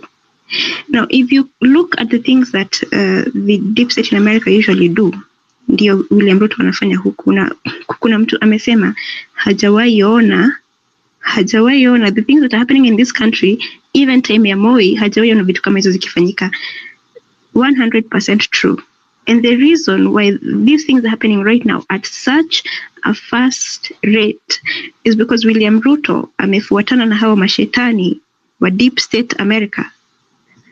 Na nitasema tena, Barack Obama has his fingers all over this. And I will remind Kenyans of a few things. Sijui kama mnakumbuka in 2013 when Uhuru na Ruto walipelekwa ICC. Tukaambiwa government ya Barack Obama, sijui spokesman, sijui nani, akasimama huko kwao akasema, Kenyans, if you elect Uhuru and Ruto, okay, there will be consequences. Walisema choices have consequences. Kwa nini? They wanted Raila Odinga aingie because they thought they could control Raila Odinga. And so they wanted kutushtua sisi. Barack Obama alisema he will sanction us. He will sanction this country to choose Uhuru and Ruto. na hata after wachague. By the way, ndio maana sometimes Uhuru alikimbia to the east instead of the west, because alijua akienda towards the west tumeisha. Now in 2015 Barack Obama, before atoke as president, he came here. Alikuja huku, I think it was in June or July of 2015. Okay, the question is always, alikuwa amekuja huku kufanya nini? Hizo speech alikuja kumake, hiyo ilikuwa kifumba macho. Alikuja kufanya nini? One of the most scary things that I ever saw was on CNN. Hiyo time before Barack atoke kwa wakuje huku, CNN walisema Barack Obama is going to walisema Kenya yetu anakuja huku kwetu, lakini wakasema our country is a hotbed of terror. Sijui kama mnakumbuka. And there was a hue and cry about it.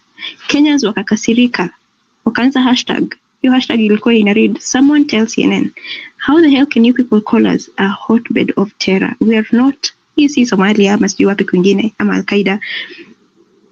Na juzi niliangalia screenshot ya CNN time ambayo walikuwa wameandika hapo, and what they had written hapo chini walikuwa wameandika that some private information about his private security has been leaked.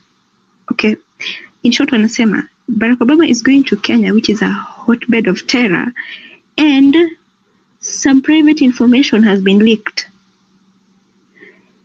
And I mean some private security information has been leaked. Okay, hapo kuna mchezo. They were actually, unbeknownst to us, they were actually setting a stage for Kenya to be invaded by NATO, because wanasema hapo ati hii issue ya quote unquote fighting terrorism. Okay, so Kenyans walizusha sana online, and I think that saved us. Wakaona okay, they can't go ahead na plans zao. Na mimi shida na kuanga nayo na Kenyans wengi sana, when I look at some of this information, Kenyans watasema conspiracy theory. But when you look at what is happening right now, kwa nini William Ruto alipoenda America this year in May wakamfanyia bash kubwa sana? Why were we then named a NATO ally? Tumefanya nini? How have we how are we suddenly a NATO ally? Then after all that, Ruto akuja kutuletea all these bad things anatuletea hapa. The plan is to destabilize our nation, and I said this before, to destabilize our nation enough that we are quote unquote called terrorists, vile wanafanyanga in the Middle East. Wao ndio wanaenda ku cause vurugu huko, alafu nyinyi mnaanza vita either with the government or amongst yourselves. Akina Barack Obama wanajifanya they are, and by Barack Obama I mean him and the US military and stuff like that, wanajifanya they are coming in to help quote unquote peace missions, kumbe wamekuja kuiba watu, kuiba watoto, kuiba minerals, kuiba kila kitu. So when I say behind William Ruto is Barack Obama, mimi nataka watu wanisaidie, watu ambao kwanza mko majuu mnaweza pata hii information very very easily. qalert.app, anybody even in Kenya mnaweza pata, lakini kwanza watu wako USA, there are very many Americans who know of this stuff. Kama wanaweza tupatia more information, ndivyo Kenyans waamke, because as I said before, all this is tied back to the deep state ya America. Na ndio maana hawa watu they are fighting Donald Trump right now. Hawataki aingie Donald na akina Elon Musk. Wanajua Donald akirudi, those people are dead. Watafungwa wote. And kwa hiyo website nawaambia ya QAlert app, kuna message imeandikwa hapo. These hawa watu ambao walikuwa wanafanya hiyo research walisema, kuna one drop hapo. They've said that kuna point itafika Barack Obama will claim Kenyan citizenship ndivyo asifungwe in America. Okay, he will claim Kenyan citizenship ndivyo asifungwe huko kwao, because what they're saying is that Barack has committed treason against America, and mimi I agree. There's a lot of information, kuna vitu vingine watu hata hawajui, but my point is if he actually decides to claim Kenyan citizenship na akuje huku, William Ruto will protect him because William Ruto is a criminal. Now, that's why Ruto alipoenda USA, he met Barack Obama. Who was he to meet? Barack Obama alikuwa White House akifanya nini? My point is that tunafaa tuangalie what is behind this. Okay. As we fight William Ruto, tuache hata kufikiria story ya 2027. Kowino, please, for the love of God, 2027 hatutafika. Tutakuwa, Barack Obama akikuja huku, we are going to be turned into a satanist country. Completely. We have no choice but to make sure Ruto, mimi sijui atatoka aje. Lakini mimi hao watu wanasema 2027, we will not have a nation by 2027. One more thing I'd like to challenge people, history ya SHA, shifts nini, Social Health Insurance Fund. If you can try and find links or similarities between that social whatever insurance fund, whatever the hell, and Medicare, ile ya Barack Obama. Barack Obama kuna insurance policy alileta America, inaitwa Medicare. If you just look at all the scandals that have plagued that insurance policy, now compare na SHIF, ni the same. So, anything that Ruto is doing, you can trace it back to the policies that Barack Obama came up with. Kwa hivyo tujue hivi, Ruto atoke hapo. Hatuna option but kumtoa. And behind him is this demon Barack Obama, na tukae macho. Na mimi kwanza hata siwezi taka kusikia ati Rigathi ametolewa ndivyo watu wanaanza kusema tulete Obama. Guy, tabua mkeni.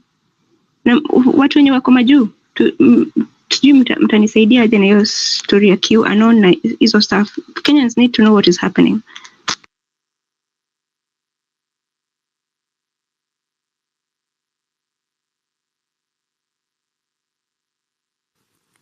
Oh my God, I was stretching. Thank you very much, Archangel, for educating us. Data scientist, are you ready?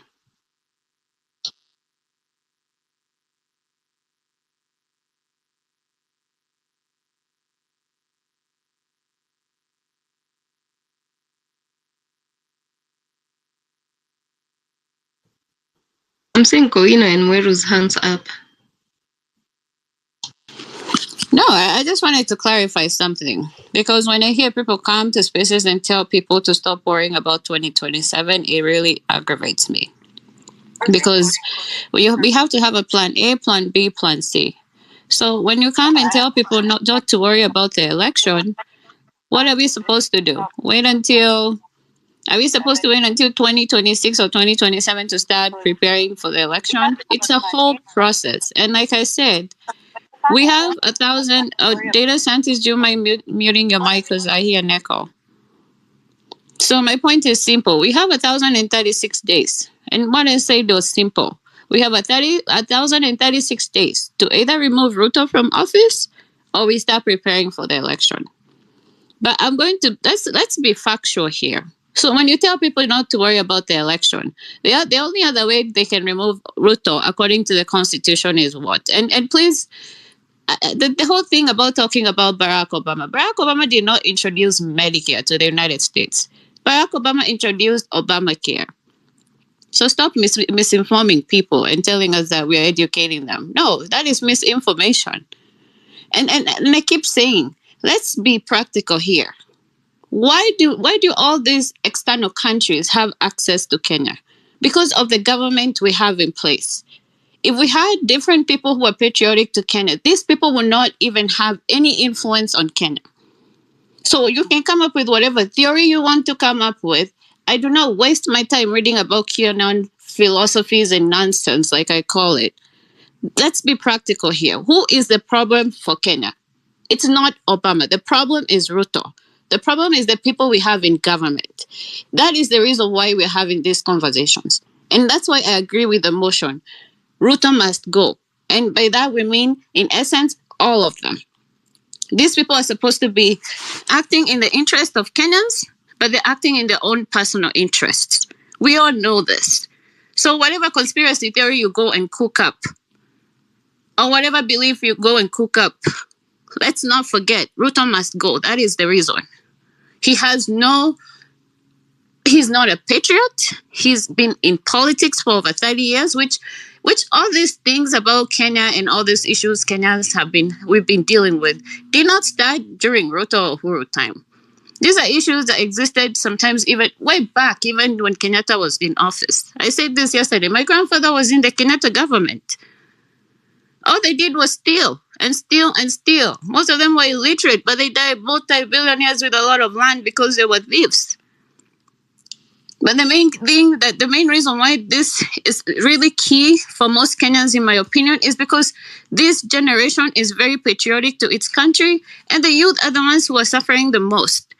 So constitutionally, how when we say Ruto must go, how can Ruto go? I said this yesterday in a space, and I'm going to read it because I wrote it down. If we go through the Kenyan constitution, Ruto can go either what you guys were trying to do June 25th. You have an uprising, you go throw him out of the office. I call it the citizens fire him. He can resign. You already know he's not going to resign. He can be impeached. That is not going to happen. He can be, the office can go vacant by death. That could be a possibility. Or the ballot. So, of all these options, which ones do you think are more practical to work towards? I mean, we can work towards throwing him out of office. That is possible. Kenyans can still come together and have an uprising and pull a Bangladesh. That is still a very high possibility. And he's not depriving us of reasons for Kenyans to come together and do that. But let's be logical too. People had a chance June 25th. It did not materialize. So we cannot bank on that one way or that one method of getting Ruto out of office. What is the other option? He could die in office. That's a possibility, right? And then the ballot. So what does that tell you? We already have a well-stipulated 1, 2, 3 of options of how to get this man out of office. So that is why I keep reminding people, stop saying 2027, because in our brains, it may register as 2027 days to go. No, we have 1,036. And the reason why I say this is because time is of essence here. We cannot waste time. We have to start working on, we have to think about this going backwards. And that is one of my favorite quotes by Steve Jobs. You connect the dots going backwards. So let's put our brains on election day 2027, going backwards. And you'll see a lot of what he's trying to do. Number one, if 2027 is not important, why are people not being able to get IDs? Why is the IEBC not reconstituted? Why? Why is he already trying to suppress the votes? Why do we not have, why are the electoral boundaries not, what do you call it? It's called gerrymandering in America. Why hasn't he done that yet? Why? Why is there a bill right now proposing for him to have his time extended? Why? We need to start thinking backwards, and then you realize why. It's crucial for us to start preparing for that election day now. We cannot wait. So I'm starting to get very burnt out when I get in spaces and you have to sit there and listen to conspiracy theories when we already know what we need to be doing and working on. It's exhausting. QAnon, no. QAnon is not the issue. QAnon would not be a factor in Kenya if Ruto was not in office. It wouldn't be. You would not have this issue with GMOs, with Bill Gates trying to introduce them, if Ruto is not busy taking his money. That is the point. So let's stick to the mission. The mission is already laid out. We just need to execute it. That's all.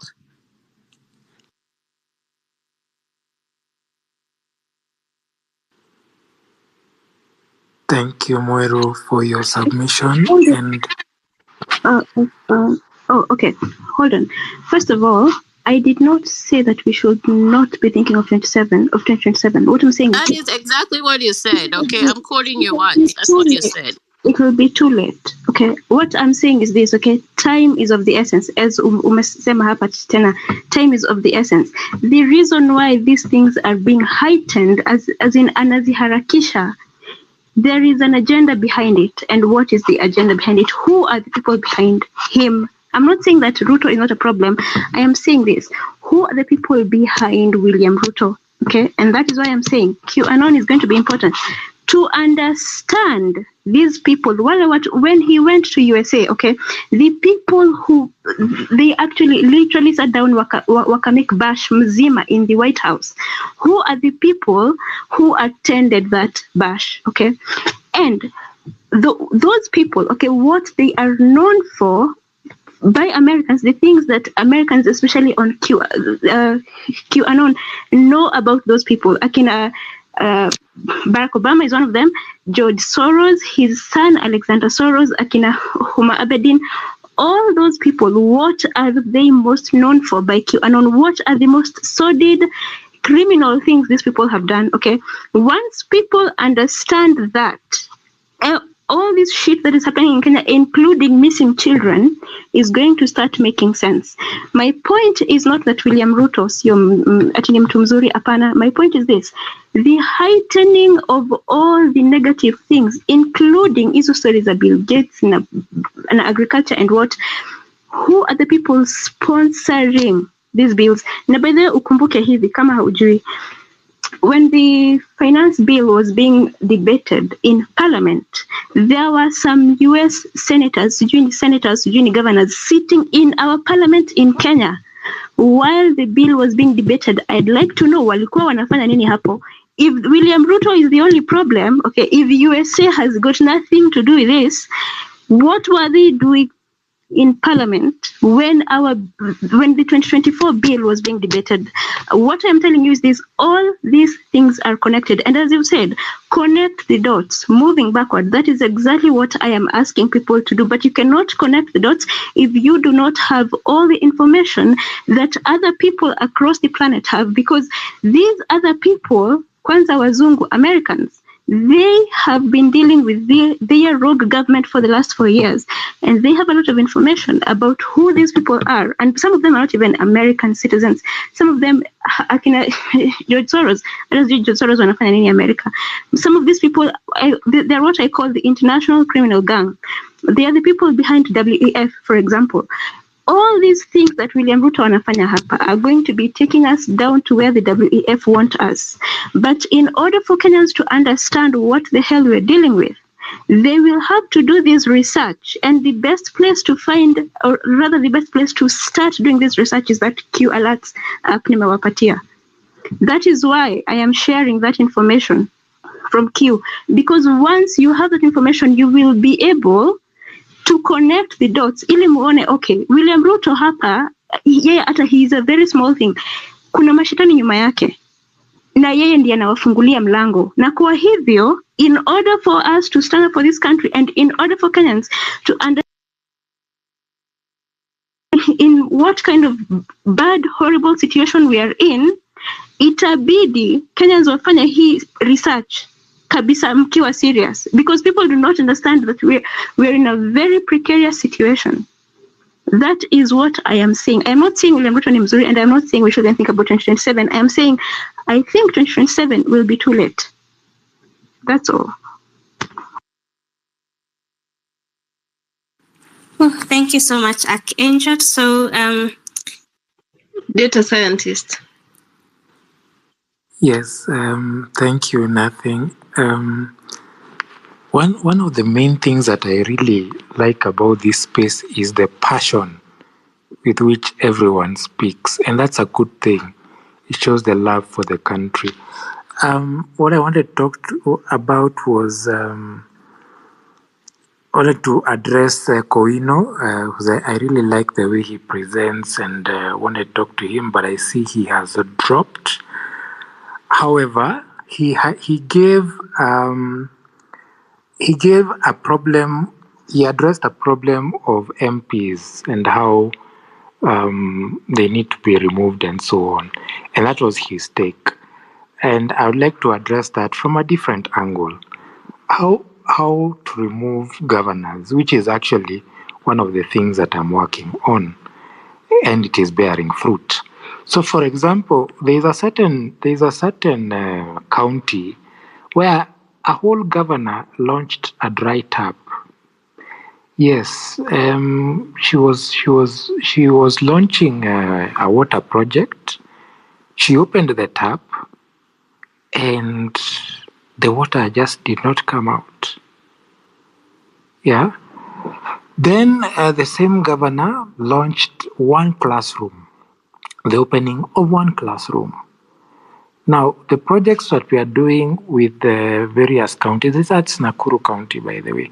The projects that we are doing with the various counties is what we do is we have spaces that focus on counties, and we bring data, rather I bring the data so that the space is data driven. And the data is in the public domain. Most of the time, it is from the Office of Controller of Budget. And so when we bring that data, after it has been analyzed, we bring someone from the county and we ask questions related to that data. Now, the beauty of that is that guys get to be informed about their county and how their county is spending the money, because you need to know. There's a budget for development. There's a budget for recurrent expenditure. There's a budget for health services. How are they spending your money? And then, because for example, a scenario like in Kajiado, there's a budget for roads. And money has been spent on roads, but when you ask people, they say, what are you talking about? And we found the same thing in Kiambu. Yeah? In Kiambu, what has been spent was said to be 1.5, thereabouts. And the budget was 1.9. And so when I said that, guys were like, what are you talking about? We haven't seen this on the ground. So this helps people now on the ground ask those questions. And the beauty of this kind of data is that it is up to date. Office of Control of Budget data is up to date as compared to the Auditor General's report, which may be a financial year behind. The Control of Budget reports are up to date as of the last quarter. And so you're able to tell and ask questions related to various dockets. And another thing is that to help hold the county accountable, the county usually has ADPs, the Annual Development Plan Public Participation. Now, this is another reason we do this kind of spaces, so that during that kind of public participation, you know exactly what to ask, yeah, and the kind of response that you want. Because at the end of the day, public participation is designed so that you can contribute to the decisions that the county is making. Because ultimately, you're the taxpayer, you are the boss, you see. So that is working in, so far we're doing Nakuru, Embu, we've done Kiambu, we'll be doing Kajiado, and we'll be working on others shortly. And another thing is that to show that the county governments are actually taking note, is we did one for Embu County, where we focused on Embu Level 5 Referral Hospital. And in that space, the CEC for health was brought on board. We told him, I gave an account of the expenditure, and then an audio was played of the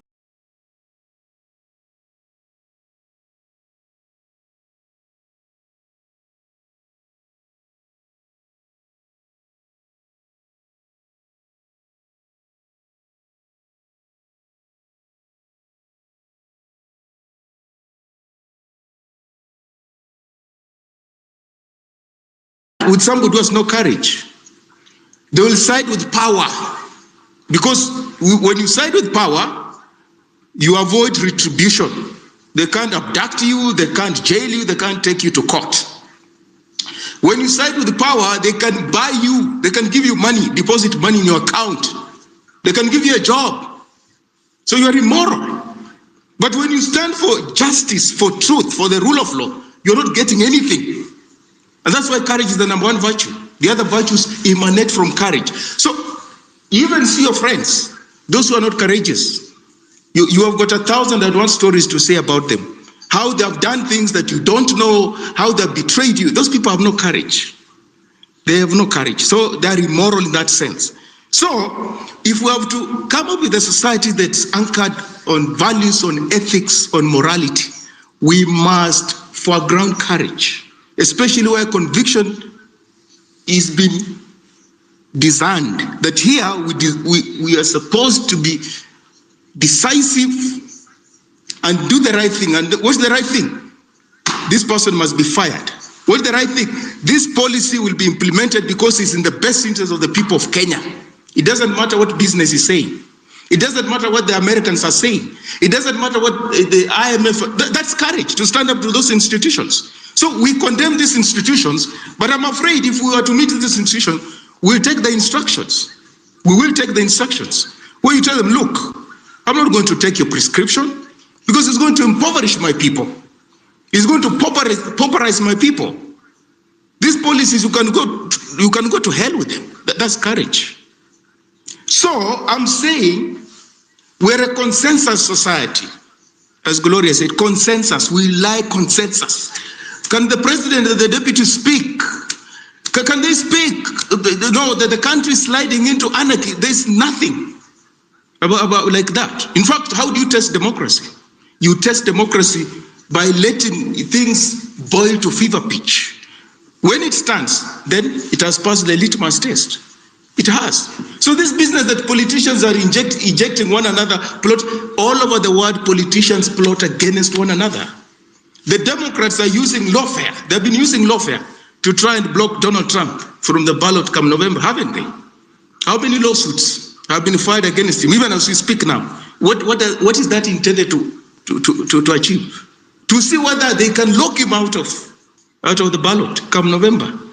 In Israel, the Israelis have been waiting for the longest time for Benjamin Netanyahu to impeach him because of the misery that they're going through. So what does he choose to do? He has chosen to wage war all over the place. Yeah, that is it. They think he contributes to the kind of problems they have, waging wars all over the place, which has rendered them completely insecure. If they get a chance, they're going to get rid of him. So why do we tolerate mediocrity? That's a question of why do we tolerate mediocrity? Why don't we just cut the excess fat? Get lost. Come on. We're tired of this mediocrity. Get lost and go. We want a new beginning. So we're long on rhetoric, but completely we're like midgets when it comes to decisiveness. Which why Raila Odinga, give it to him. He knows that this is a society where people love consensus. At the opportune time, I'm just going to shake hands with the government of the day and say, oh, I'm stabilizing the country. I'm bringing peace. Oh, we can't go the Sudan way. We can't go the Somali way. Oh, he's a statesman, stuff like that. He has read the psyche of the Kenyan society. He has. You know, when he does things for self-serving ends, the society will actually appreciate. No, he has stabilized the economy. Now we can do business. Oh, we are sliding into anarchy. He has brought us back from the brink. That kind of rhetoric. And the church people will come up and talk about peace industry, peace crusade, stuff like that. When they are contributory to the morass in which we are sunk currently. Pipita, we will have to break ranks with this culture of lukewarmness, this culture of weak-kneedness, this culture of lack of courage, being cowardly, and we're so cowardly that we don't even have the courage to exercise our cowardness. We're so cowardly. You know, you don't need courage, but we're even afraid of being just cowards. What kind of a society is that? We must break ranks with this culture of status quo. That when politicians differ, there's something wrong with our society. So what do you want them to do? Then we just have one party state. We get rid of these things about multipartyism because we get jittery when politicians differ. No, we wake up, a politician is about to be censored, to be impeached. Oh, we can't tolerate that. Really? We'll have to appreciate courage and the import of courage in the transformation of our society, in the turning around of our economy, in the turning around of our education sector, in the turning around of our health sector. Those decisions entail jailing people. Those are tough decisions. Jailing people. People who have looted from the coffers, public coffers, under the guise of offering Kenyans health, NHIF. These people must be jailed. People who mess up with the education sector, condemning Kenyans to, poor quality, poor education, as opposed to education that will provide Kenya with, solid quality human resource, must go to jail. Must go to jail. People are importing things in the country, killing the agricultural sector, rendering farmers destitute. Those people must go to jail. People who go into, those games, our athletes go into games and they loot money. They leave our athletes, to the elements. Those people must go to jail. These are tough decisions. People who go around inciting Kenyans along tribal lines, Mutuanani, Mutuawan, that kind of a conversation is backward and retrogressive, and poverty and gender, they must go to jail. Those are tough decisions. Are we ready for that? I'm afraid we are not. And the irony is that we are not ready for that, but we want a functioning, country.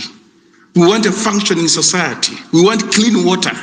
We want good roads, paved roads. We want functioning hospitals. We want food security. We want jobs.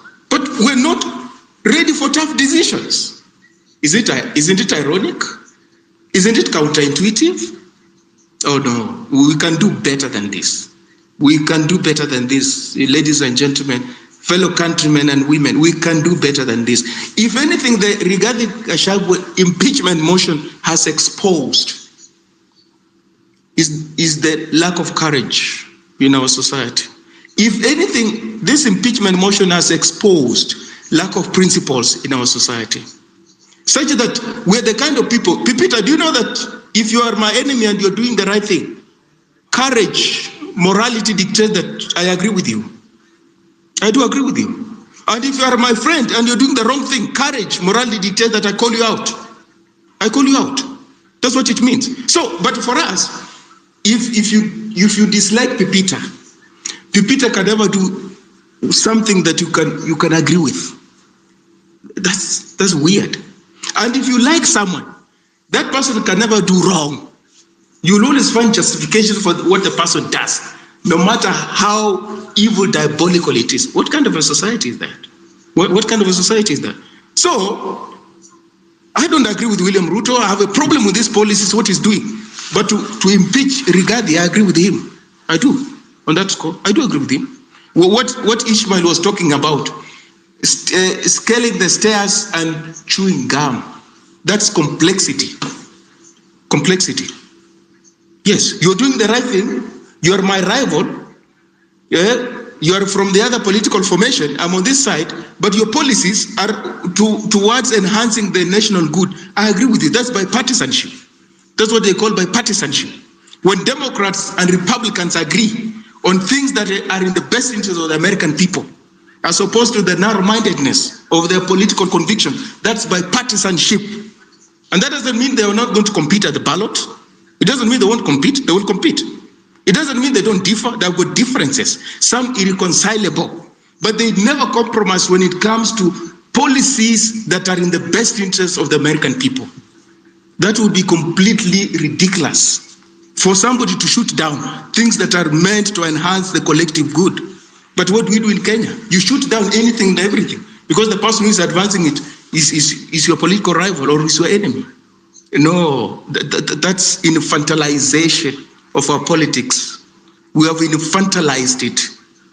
We can't go far. We are infatuated with the political figures. People relate to them the way they relate to their romantic partners. You know, where logic takes a walk. We can't afford that. These are things to do with people's lives, life and death issues. You cannot afford to be infatuated with them. You cannot. So, Peter, that is my fear.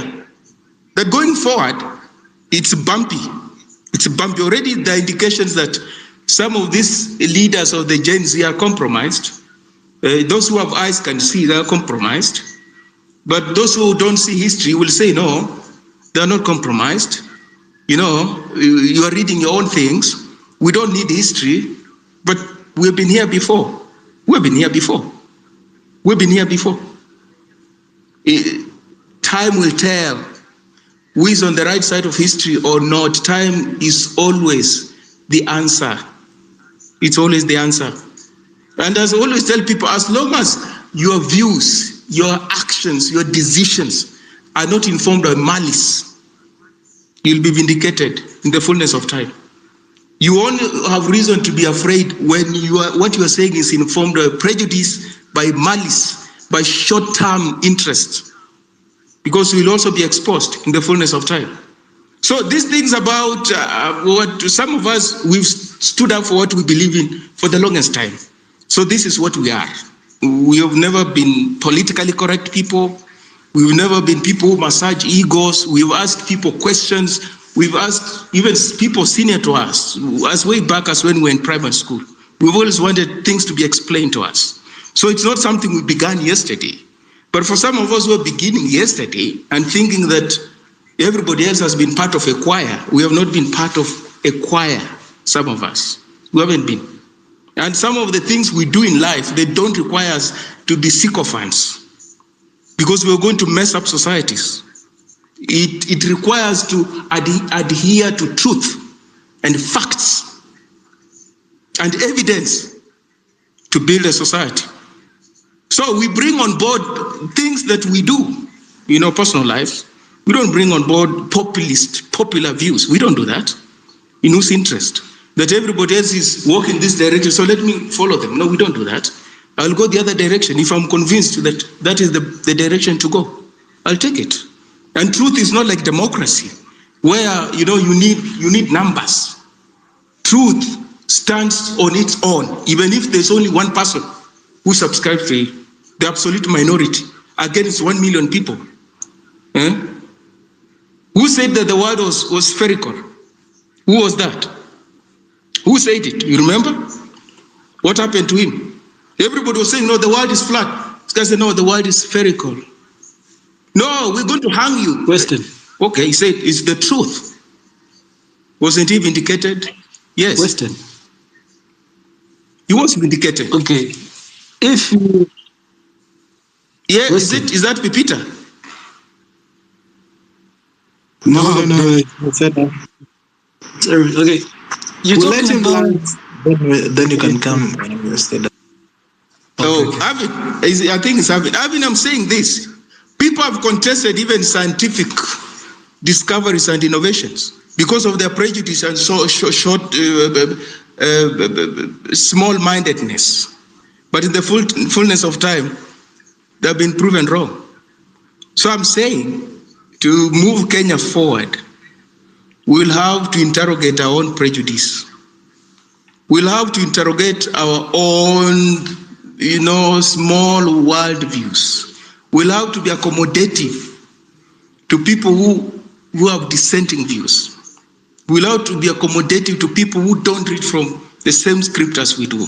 It's required. It's part of multi-party politics. It's part of diversity. Those values in the Constitution. It's part of multiculturalism. And at the end, that is the kind of stuff development is made of. The ability to accommodate difference. That's what constitutes development. But this monolithism, one-party state, sycophancy, no, that's retrogression. I learned, Pepita.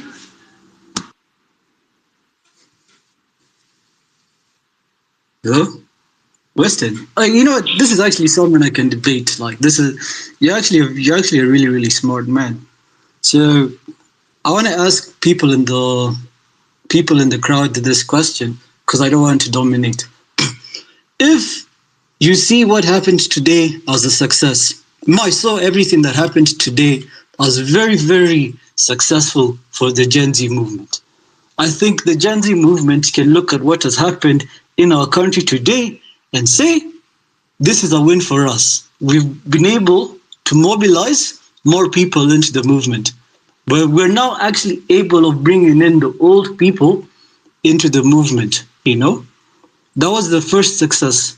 The second success is that within the corrupt Kenya Kwanza regime, we can clearly see there is infighting, so they're self-imploding. And if Gachagua survives this impeachment motion, the self-implosion is going to prolong. So the infighting will keep happening, which still benefits the Gen Z movement.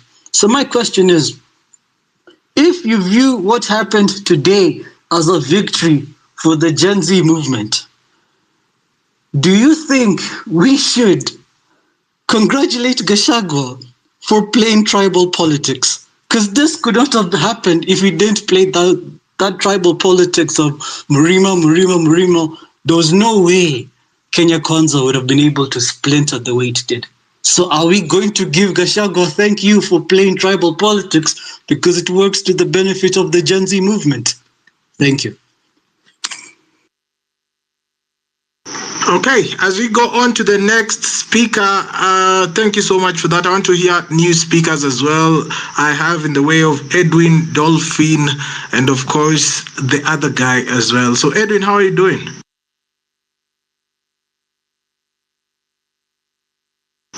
Edwin, habari yako makotsi mwenyewe? I don't know if Makoti can hear me, but I just want to point it out there, ladies and gentlemen, that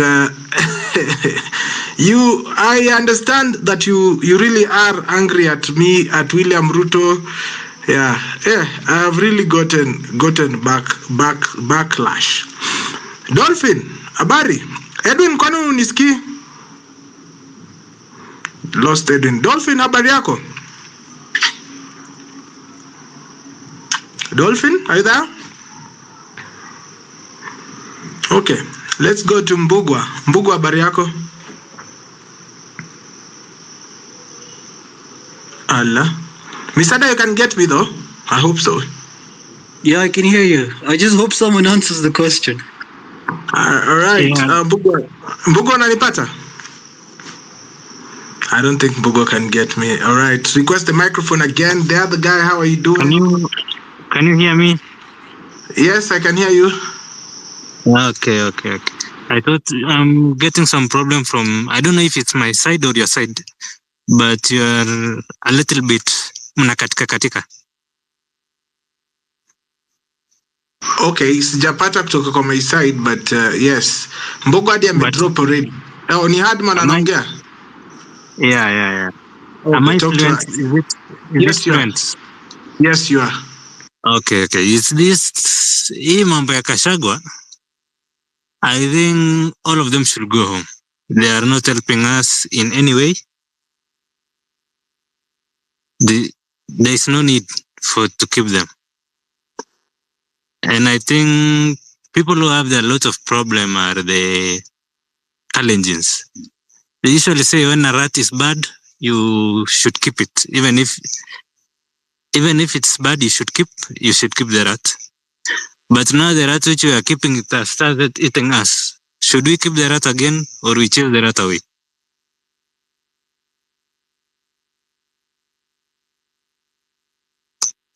Hiyo ni swali Adman.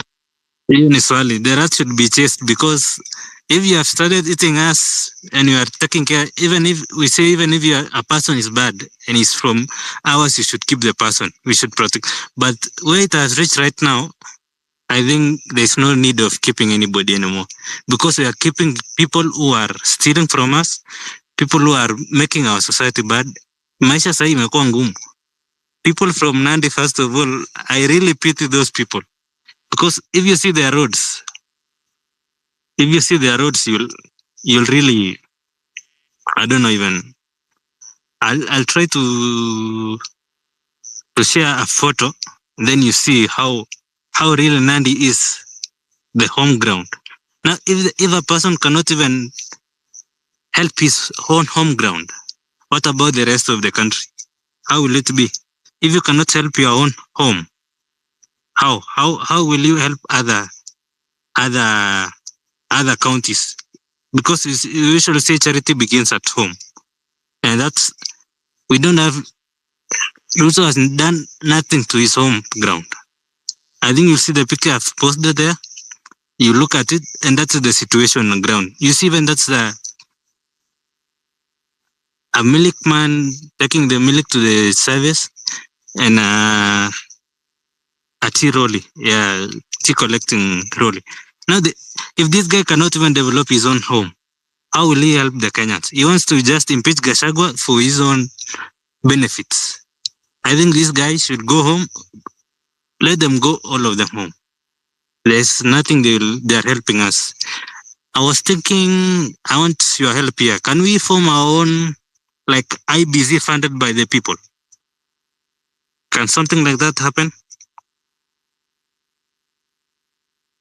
I actually don't know, but someone has reached out with Mkura, which is a way of us doing our own parallel tallying, and it's also not locked. So yeah, there is that as well. So we can do it. How can we do? But the problem again, we will have to go to the government to approve that organization, like an IBC of our own. Yeah, sure. If we can, I don't know how we can do it, but we need, because these people they're putting us on a corner where we can't do anything. How can you? There's no IBC. There's nothing which can help us, because even to do referendum, it needs IBC. Even to do anything, it needs IBC. To change this government, this regime right now, it needs an IBC. But IBC now that's been, what do you say? That's been tampered with. There's no IBC, in short. How will we deal with this situation? We need to come up with answers. We come up with, I don't know, we need to force issues here. That's the only thing. We need to force issues, because if we start staying like this, these people will fuck with us. Imagine after we did a very big campaign for the, what was this? For the bill which they were supposed to pass so that we can be overtaxed. After that, after we cool down, they start coming up with other things, with Adani and other things. Now you see we have a very big, recurring problem, and it's only a few people in this government. I was having a very, but let me not get into that, because it will become a security threat to me. Maybe I'll be hunted down. I don't want to go into other matters, because we just need to do something, and we need to do it, not just speaking it out, but we need action, because these people will kill us. These people, there's nothing here. People are going back to borrow loans to come and finish the projects which they are stranded projects. Imagine going taking another loan on top of another loan before even completing half of the project. Not even half. You have not even started the project, but you're going for another loan to fund the project. What is that? You're just wasting our money. Then when it comes to our payment, you are being told to give out the money which we don't even have. They're taking the money offshore accounts. The money is circulating in other countries. How can you take a Kenyan money going to deposit in France, going to deposit in Germany? What will the people use at home? Even if you could have used banks in Kenya, we go and borrow as loans, we use that money. Now it's hard to get loans, it's hard, the economy is bad. We are finished. There's nothing we are still doing in this nation, because I don't know even where we are heading to. Everything is in a mess. And I think Ruto is the one to be blamed on this Gachagua impeachment. Because if you want to look, most of the CEOs, head of parastatals, mostly they are Kalenjins. While the people who are supporting Ruto, they are saying they are fighting Gachagua because Gachagua is a tribalist. Who is a tribalist now? The person who has hired many people from his background, or the person who is just protecting the poor to Mulima? Because I think Gachagua, I'm not defending him, or I'm just saying because that guy seems as if he's protecting his people. He's protecting his people because I want to conduct a survey. I want to know how much, because there's some products which both of us has, let's say the Rift Valley and other regions are doing. Let's say like milk production, because see, every place has the dairy. So we want to know people who are taking care of their people and the one who take maybe even a liter of milk in Mlima is being bought in a good price than people in Rift Valley. And that's very, very, very bad. These people are trying to smoke out the good people in the government so that the crooks won't remain. But for now, I think all of them should go home. There's nothing they are helping us. I think I'm done. Thank you. Yeah.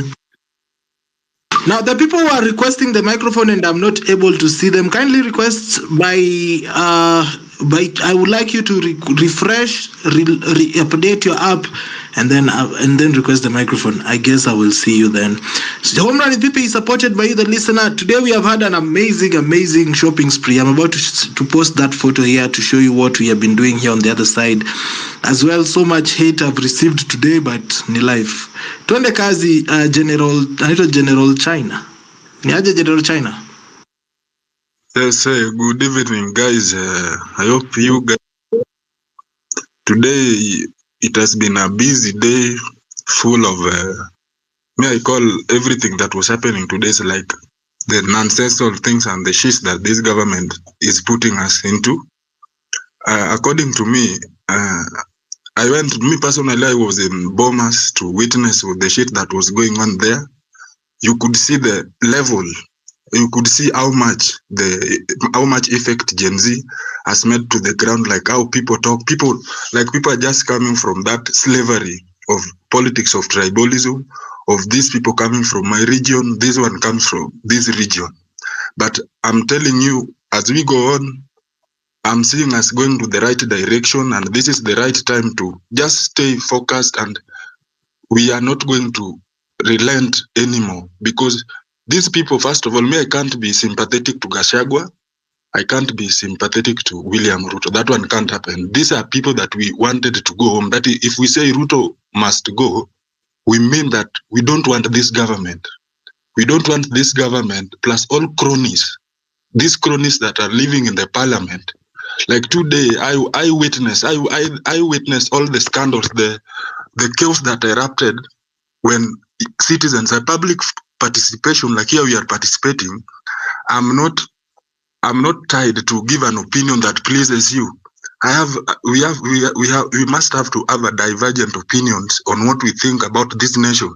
So you could see, like, there was a group like me when I came to Bomas, I witnessed several buses. Then I asked myself, I thought today people who are going for the public participation were citizens. You are just using your own money to go and give your opinion about how this country is going.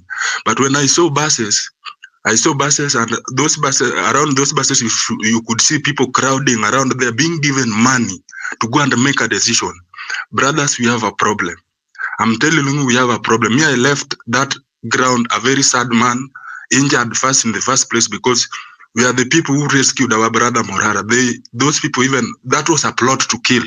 That was not a plot to even to aggressively handle someone and leave him to go home. I had to take like 3 chairs on my head while defending this man because of the people we have in this nation. These MPs, if we start talking the truth, no one wants to listen the truth. My friend, what we are doing right now, first thing, even if we don't move forward, even before we move forward, let's get the number of these MPs who are there. I know all the MPs who are there, and they are affiliated to the Azimio coalition. So you could wonder, like, who is sponsoring this bill? Who is sponsoring all this shit that is happening? TJ Kajwang, this MP for Ruaraka. That is the most stupid person I've never seen in this world. And because it touched us today, and I have an injury today, because of their stupidity, we will now start unleashing them. Plus, they have side chicks, women that they seduce, people they have impregnated because we know everything. Jalango is the second one. Anikompu, who just came to sit by sympathy, taking advantage of the situation to pay goons, to create chaos where Kenyans are getting divergent opinions, where Kenyans are giving their opinions about where this country is going to. And that one we are not going to allow. This one must be paid for. Every MP that was there, Elachi was there, Jalango was there, Mwenje was there, the useless TJ Kajwang was there. And this our boy here that we always trust here that support the movement called Kasmuel. Kasmuel should never be given a ground. However much English he can speak, he must understand that he maybe got an A plane in that English. We tried so much. Even me, I didn't get a D. I had a B plus. So everyone know how to speak English. If you can start using the movement for your own benefits, we are not going to allow that. I saw my brother being spelled on. His security had to run away. So he had to be protected by the only patriots, the Gen Z patriots. And we saw all that happens. And I'm also swearing today that these people, this group of people that live in the ghetto, some of them, we just need them to suffer there for the rest of their life. Because these are the people who doesn't reason. You don't reason. Someone who's just giving an opinion. And we are marking them one by one. And action must be taken. We are not going to joke with these people. So me, in my opinion, I'm saying Ruto have to go. And if we say Ruto must go, we mean all the government should be disbanded. That is how we always say the parliament need to be dissolved. We don't want, there's no one who is good there that we are saying that huyu ni mzuri. All these people are shit who are playing with our mind. For the first time when this bill was brought into the parliament, we saw all MPs present in that parliament. But when you have important issues on the things that relates to our life, they never come. Some don't even attend. Some don't even talk. The issues of like the SHIF where we are being moved to forcefully, these people never talk about this because they know that's the ground where they will use to collect money. That's the ground they will use to get their proxies, money to use and to do the launderings and the stuffs. And we are not going to allow that. So, fellow Kenyans, me, I'm just saying that it has just started. What they have brought today, it is good. Like what we wanted. I went there to learn and to see how how far we have moved on since the movement started. And to my opinion, I'm giving the Gen Zs we are like at 96%. We are only remaining with 4%. And this 4% is just a small population of crooks, people who don't reason, people who don't think, people who think, I'm sorry to say, it is bad to think by your buttocks. These are very stupid people. So this government is a government that we must, even before you go to sleep, you must strategize on like next day, like how can we what can lead to downfall of this government? So guys, this is the time. The country is heading to a wrong direction. It is a wrong direction. This is a country that no one obeys the court orders. No one follows the constitution. In fact, this constitution should stop working because it is not followed. There's no one who follows constitution. If something can be taken to court and the court declared it illegal, then the next day you find it has been implemented.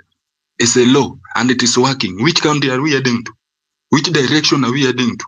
And we are claiming here that now Gachagua has to leave alone. Me, I'm not supporting Gachagua. They have to leave, all of them. Me, I don't give shit about any of them. And the journey has just started. Let us keep strategizing. The more they bring these useless issues, the more we get grounds to meet them. I've heard that the court has decided that there will be a second round of this public participation. Bro, if you have a chance, make an initiative of going to that place. There are a lot of shit that are happening there, people being paid and the staffs, but just go there. You will see that Kenyans are really hungry. Kenyans are hungry. They are having hunger and they are hungry at the same time. So it is not a time for joking. It is not a time for joking. And anyone who joke in our line of duty, we will deal with you. Some of us, we were holding very important careers in this country and we had to be sacked because of our stand. And we are not afraid. We are not afraid and we don't bow down to anyone.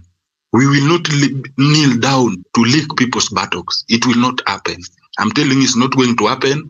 And the direction we are moving on right now, they must be very, very, very serious.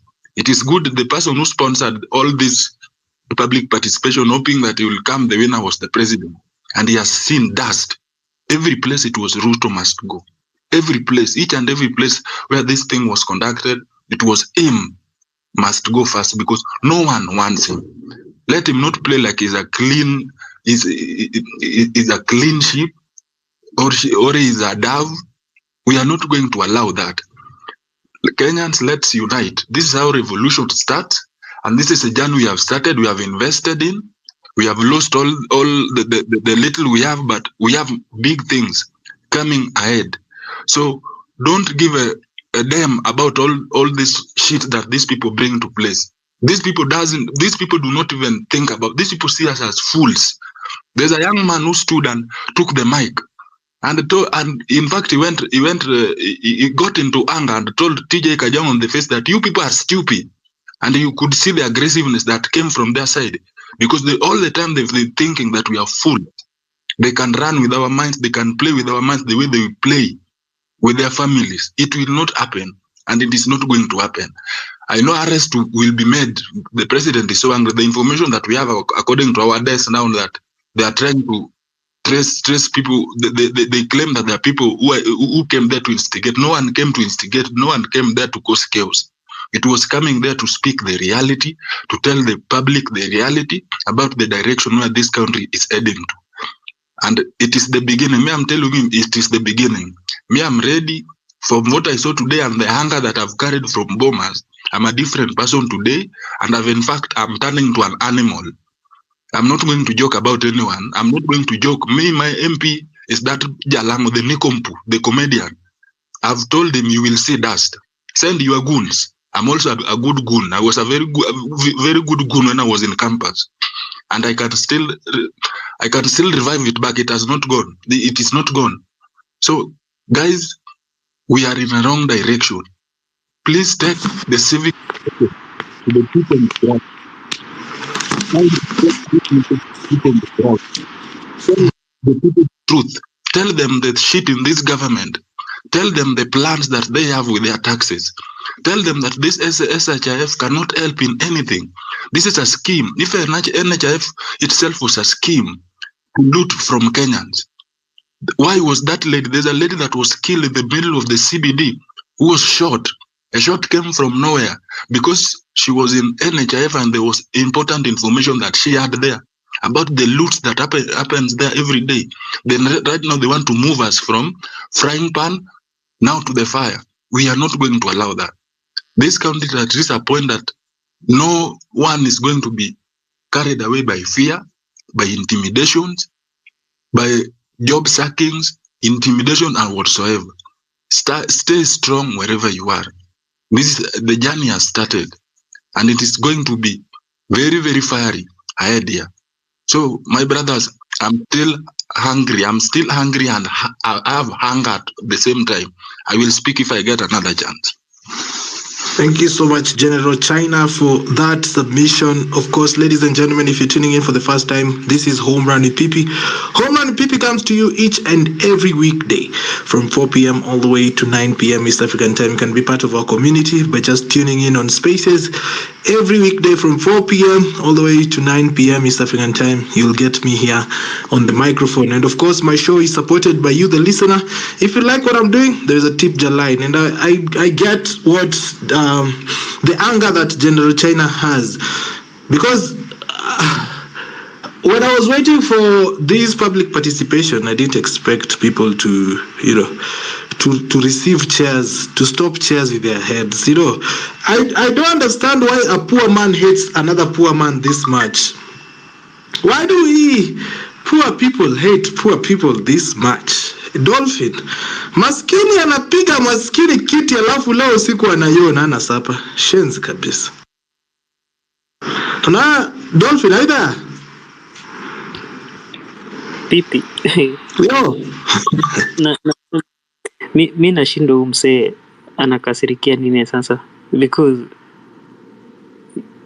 in case of this context you have to be logical and an upright person who can reason and articulate issues so that you can meet your objectives or goals. So acha mimi niseme hivi, the other time pipi there's nani alitutukana hapa akatuambia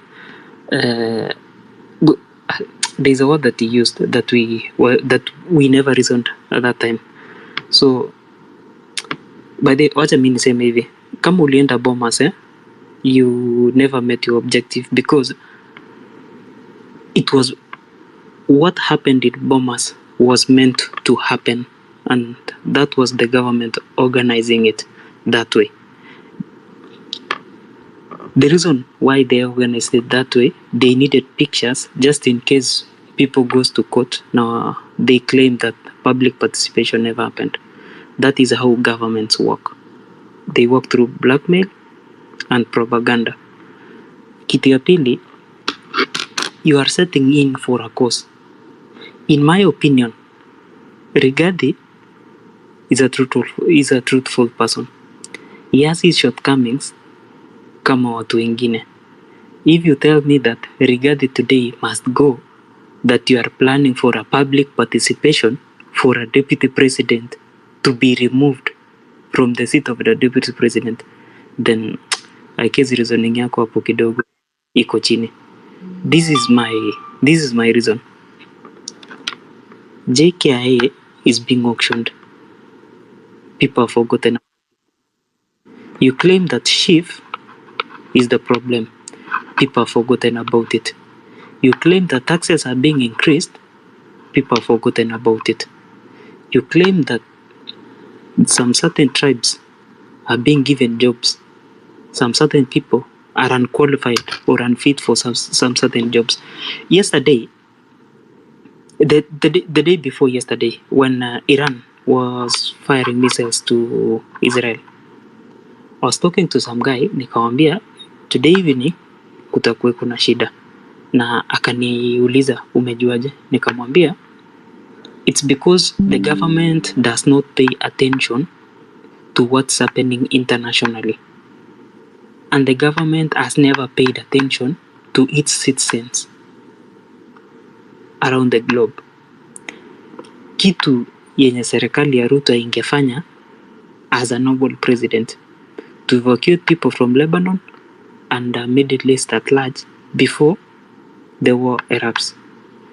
We have casualties. Some of them are Kenyans. Some of them are dying in Dubai. Some of them, no, around the world. Hakuna jinsi moja ashaizungumzia hiyo kitu. The only thing that you guys are shouting in the streets that we need some good governance. Mkipatana na watu kama huyu, the other guy mwenye huyu wa nywele huyu, he is meeting politicians from the other end, and this person mnataka kusema he speaks on your behalf, ama yeye akiongea mnaanza kushangilia. In my opinion, kitu yenye ingefanyika ni hivi. Pipi, if Morara was genuine, na kama mimi ningekuwa Morara, and because I'm not Morara, he went to Bomas. Bro, yeye angeenda Central Police Station, akachukue permit ya kuhold rally yake wapi? Tao, Uhuru Park. He makes to do the public participation that is meant to be done and tell people this is the direction that we are moving. Ukienda kwa mkutano ya serikali imelipwa na pesa ya serikali na serikali wamedeploy polisi, mutaenda kupigwa huko na mutauliwa. Bro, if you are there during the time of Pentagon, that was in 2007, ask your fathers or the police officers who are there, ndio waambie serikali inafanyanga aje vitu yake. William Ruto was a saint before he became the president. Uhuru was a saint before he became the president. But the moment you get into that seat, you automatically get confused and you change your ways, you become a different person. You do not deal with things in a normal way again. And that is why people can die and the government inanyamaza. There are no drugs in the hospital and the government inanyamaza. There are a lot of apparently accidents kwa mabarabara and the government inafanya nini? Inanyamaza. We have a monster called CBC that parents are spending 5 times money more than the previous system of education, and the parents bado wananyamaza. Unanipata? There are a lot of floods in the country and the government inanyamaza. Mombasa kumejaa sewage kila mahali kwanuka. Governments have been there, nothing has ever changed until that is Mombasa for you. A small drainage of almost 800 people, even not even a million or 2, serikali inashinda kutengeneza. And this is a city that is mandated for them to do the drainage and the sewage system. Nairobi, the same thing. We have a lot of slums, we have a lot of crowded. I mean, there is an increase in insecurity in Nairobi. It is us that who are roaming around the streets. It is our friends who are killing us. And we want to blame the government for this. My direction, enye ningetoa, kama ningeulizwa maoni ni hivi. Morara awachane na mambo ya serikali. He concentrate on the civic education ya kufanyia watu. After that, aandike goals yake ni nini anataka kwa maisha na ni nini anatakia watu wengine. So it is easier for you to convince your friends people to walk into the same direction because you share the same ideology. Lakini you cannot tell me that you are going to convince a government to accept your ideologies. You will be both, my friend, and there is nothing that you will do. We are walking into a different direction whereby, don't quote me wrong, in Kenya, there is a lot of crystal meth. I mean crystal meth, ambayo inaharibu vijana. Recently, there was a lab ya kutengeneza crystal meth mahali in Kenya. Ya kufanya nini? To supply drugs. And it was busted. The people who are running that walishikwa. So, the youth are getting confused day in, day out. It's a design by the government. And how will you save yourself? How will you save the routing system? Ukinitaka kuniambia ati sijui muko na kikao cha kuondoa Rigathi leo. Who will replace Rigathi? Pipi wewe utakuja kuwa deputy president wa Kenya? Ama Ayabe nipe kiti uone. No, but I'm not saying that you cannot be, but hautapewa. It is a fact. Wanatengenezea mtu mwingine hiyo kiti. Unanipata? So, in my opinion, Morara afanye hivi. Kama anataka kuchangiwa pesa, ndio akuja afanye hiyo public participation, awachane mambo ya serikali, achangiwe. Lakini hii ujinga ya kwenda kwa mkutano ya serikali pia ati yeye anaenda public participation, you are creating an avenue for a disaster. I'm not qualified to give this kind of an advice, but mimi nimeona mengi because I've worked along with some people who've worked for the government and they know things that I don't know. My last bit is this, PP. Public participation is good.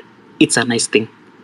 What Gen Zs were doing, it's wrong, but that's actually the right path to achieve the goals. Doing the wrong thing, utajua ilikuwa the wrong thing and you'll change your ways and you'll start doing the right thing. Heckling is not the right thing. Or stopping things is not. I mean, take your voters card. Kama munataka kutoa hii serikali, make sure that muende kesho, Ruto to be removed from that seat, dissolve the government, let's go for a general election. It is not a matter of ati sijui tutafanya nini ati we have to condone this. No. Mutakondona dilini. These guys are using divisional tactics to be creating a lot more than what you can chew for them to continue sealing their deals and closing all the avenues that they want. At the end of the day, hizi mabill zote zinapitishwa, you'll be hunted down one by one. And trust you me, people, hakuna mtu mwenye atakuja kukuona cell. It is a fact. I have been there and we've tried on some few things. Uliza mtu kama nani? Uliza mtu kama Mkenya. Utonokea hivi. Ama uliza mtu kama Uduku. How many people came through for him? Juzi venye alikuwa shimo la tewa. It's very I mean, you have to, na hakuna siku pipi you will tell me that you are going to hold an opinion that matters bila wewe kuwa na pesa. Bro, you have to make money for you to evade DCI, for you to evade government, because some things you have to pay for your freedom. Hiyo ni kitu lazima. Wewe uende upangange kutu kwa street na una pesa bro, kesho ukuje ushikwe. Mtu mwenye anakushika atahitaji pesa. You will need money to move from one point to another in order to evade these people. You need money to plan activities. You will need money to convince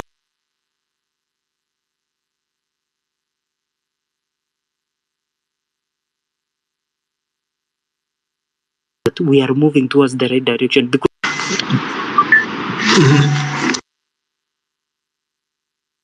they will have a share in this government. Sijui kama unanielewa. So the last bit, my parting shot ni hivi. Gen Zs, be the Gen Zs. Decide what you want for your future and go for what you want for.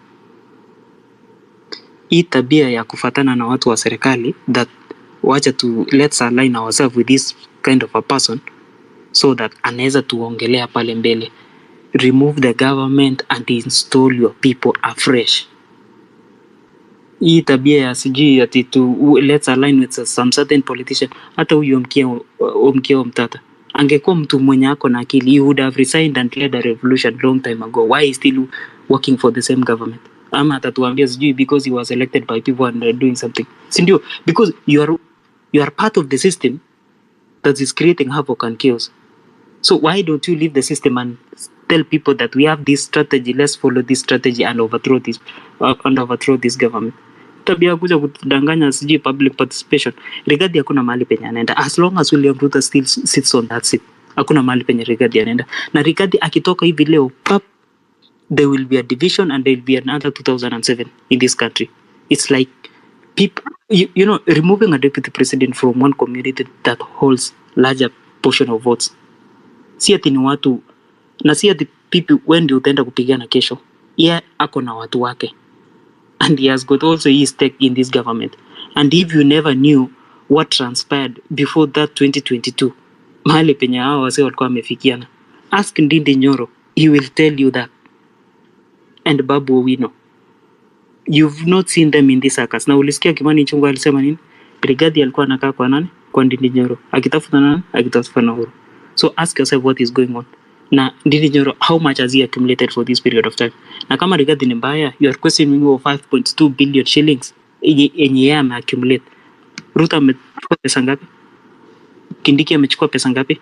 All these politicians that came in, they doubled their wealth by half. So Rigathi akichukua hiyo confidential budget yake yenye sijui walikuwa wameandika kwa media, you start blaming that guy. No, because yeye anajua he contributed to the elections of this country. And he gave yeye alitoa pesa ya nini? Yeye alitoa pesa ya campaign. So he has to become part of this. He has to become part of this government by fire, by force. So hiyo ni maoni yangu, and generally be logical and usikuwa mtu wa hasira, because you'll never achieve your goals ukikasirika. Kwanza kutukana watu na kusema mimi huyu atanijua, yule atanijua, bro, utaenda kukula kwako, utalala kesho, watu wanaendelea na kazi zao. The only way to move forward is to have a sober mind and a clear vision and a journey map for that. You'll achieve your goals. Personally, I do not support the government. I do not support Rigathi. I do not support whatsoever who is in this government. If we are getting new leaders completely out of the close, let's get them. But as long as tusifukuze mtu moja tuache mwingine, because We are losing parastatals, we are losing people, and we are being reduced to beggars. That is what this government is doing. We are being reduced to beggars. Na kama nyinyi hamuoni, then mimi nawaambia leo, there is nothing that is working for this government, and in the next 3 months, policies are going to change. You will see things changing. Yeah. That's it, people. Okay, I see people are really on fire kwenye comment section. Margaret Mashare sema out of time. Next speaker, can this fellow stop? He's an agent. Huyu ni JC anasema hivyo. Hashtag police asema I do not agree with free knowledge at all. Your way is not the only way. Let people use their talents, resources, positions and tools that they have to do their part in this movement. That is from the one and only hashtag police. You're listening to Hope People, ladies and gentlemen, comes to you each and every weekday from 4 p.m. to 9 p.m. kama kawaida. I want to go to the next speakers, but not before I play this jingle. It's been a minute, hata mnaweza sahau mko wapi. Unajua hapa ndo the show of very few many people. Thank you so much for tuning in anyway.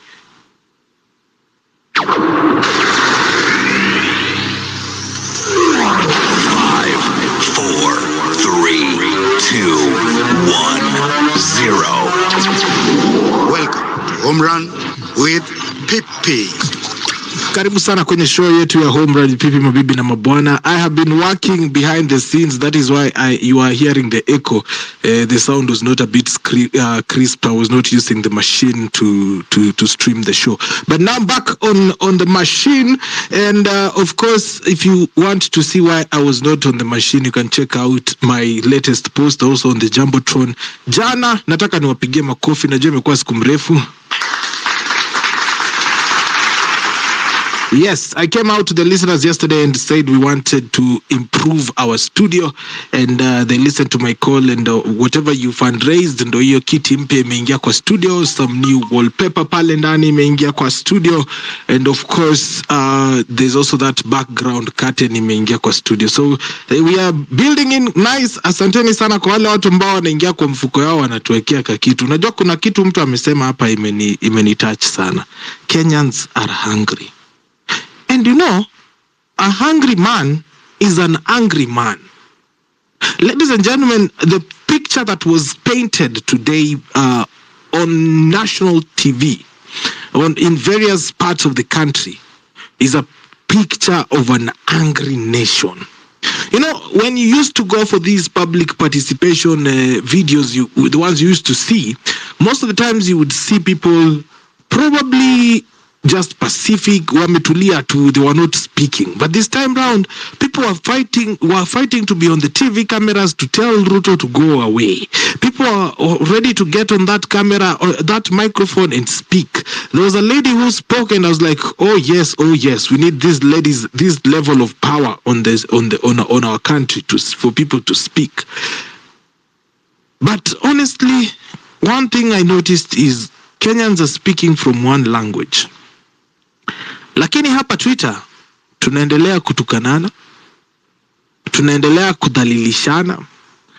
I understand you might have an opinion about someone or whatever they are doing or whatever is going on in their life. But I don't believe mpaka nikukosee ndio ukuje uniambie Pipita. Ndio maana uko na studio kwa jikoni. Social conversations, engaging topics on your phone anywhere.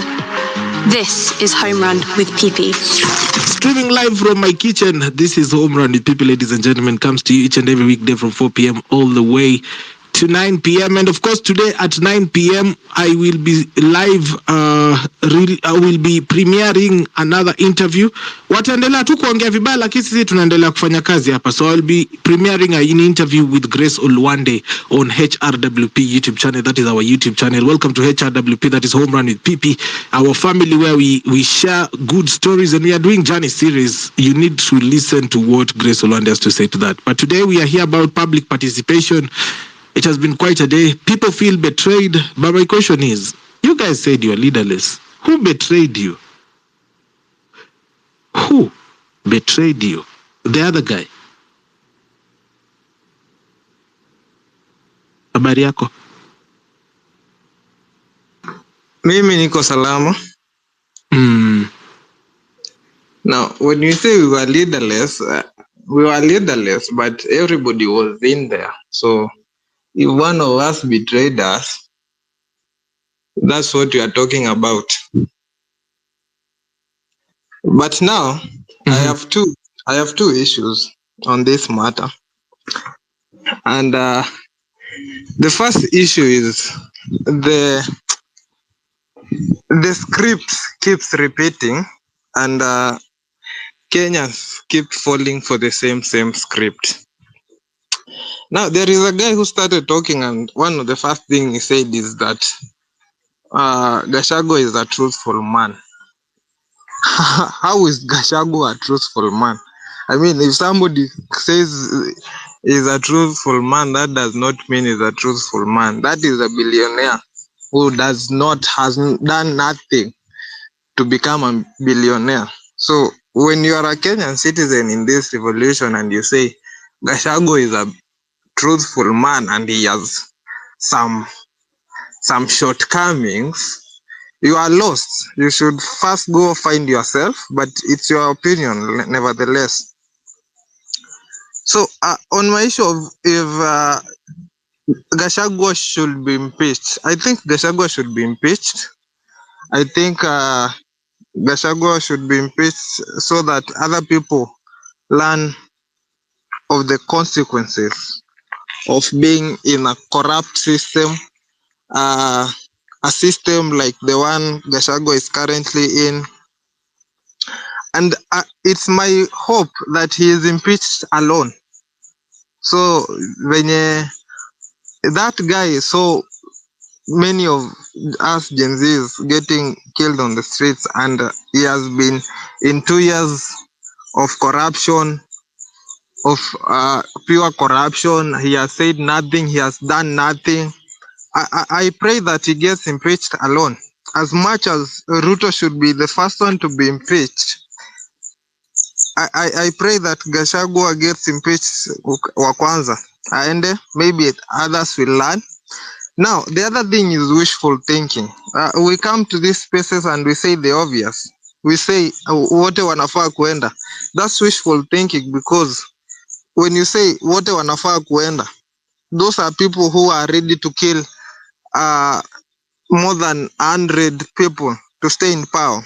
So saying wanafaa kuenda, that's wishful thinking, because you even don't have the threshold number of how many people they are willing to sacrifice for them to be in that power.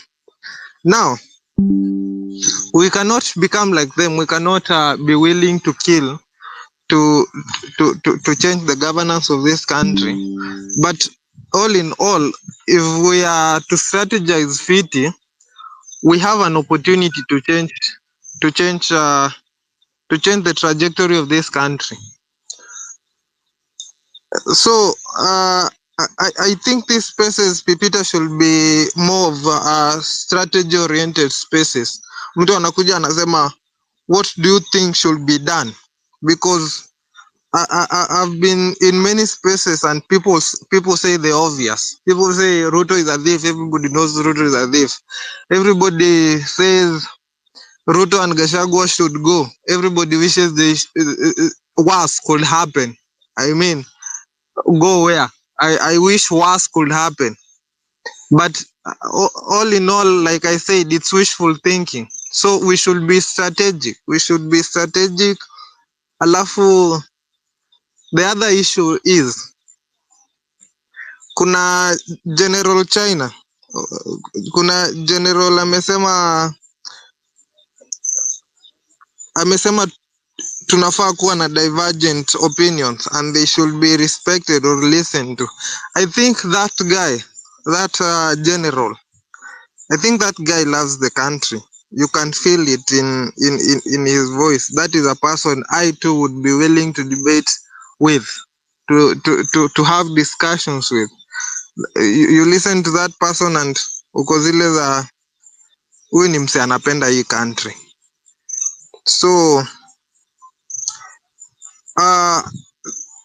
hiyo issue ya divergent opinion, I have lots of divergent opinions, and one of them is we should stop falling for everybody.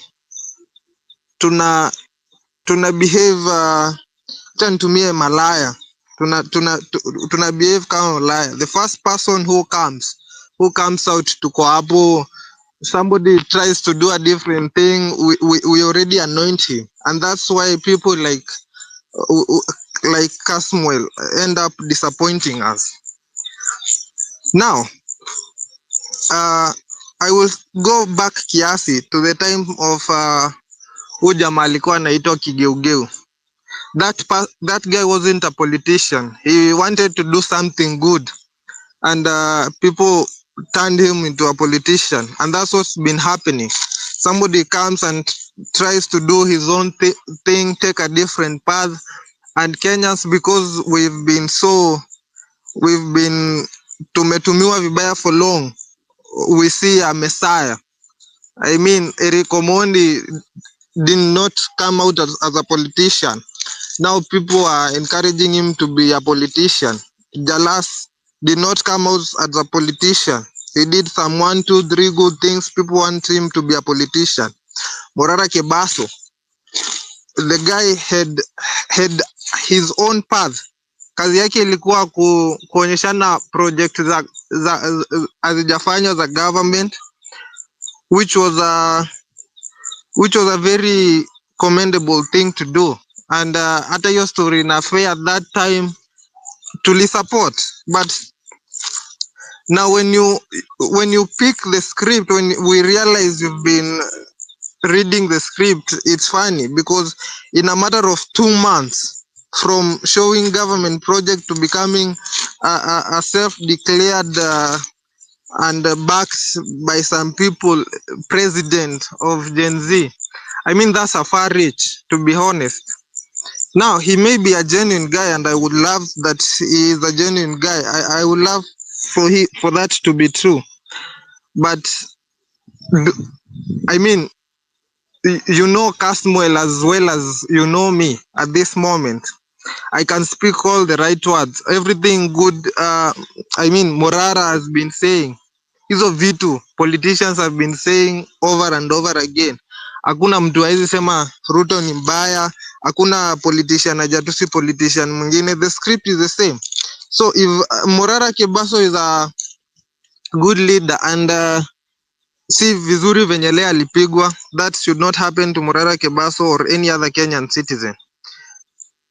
If Morara Kebaso, we should do some, maybe he's a perfect leader, but we should do some background checks. We should know who this person is before we draw everything towards him. And I mean, tuweke kila kitu kwa hiyo basket moja. What if it breaks before 2027 and now we are back to ground zero? Tufanye due diligence yetu, tuache kufuata the first guy who comes up.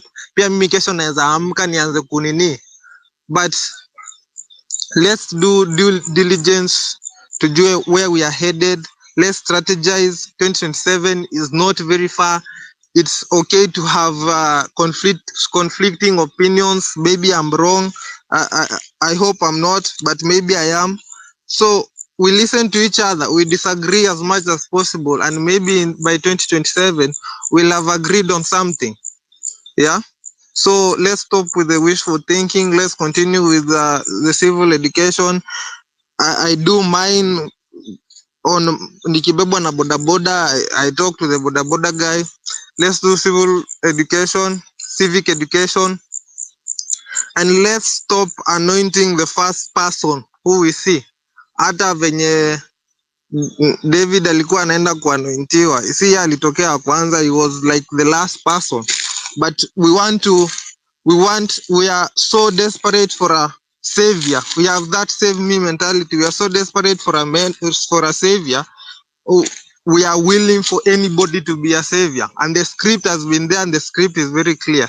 So tukue careful, and tukikuwa careful, maybe if it's the correct guy, nothing will change that. That's my opinion. Thank you, Pipit. Hi, asante for that opinion, bwana the other guy. I want to hear from Mizani. Unajua kuna kitu umesema hapo imefanya hata sisi tutake kumalizwa, you know. When people hear something like that, hey, we want accountability, they feel like unapiga Morara Kebaso vita. Yeah, so I'm glad someone else spoke it out so that it doesn't look like we are on a campaign against each other. Mizani 254 is here with us. Then Ras G as well has been patient on the mic. Then we can hear from designer. Mizani, eti Mzansi. Mizani, how are you doing? Yes, my brother. How are you doing? Good evening. I hope you're doing well. Yeah, well, get off the nani. Kuna you are behind the system, yani uko mbali kidogo. Actually, I think it's because I was on BT. Let me drop and rejoin. That will work out. Okay, sawa. So while Miss Dani is dropping and joining, kuna jamaa amesema kwamba tunaweza kuwa na show kali hapa hivi nikiacha form za DJ Afro.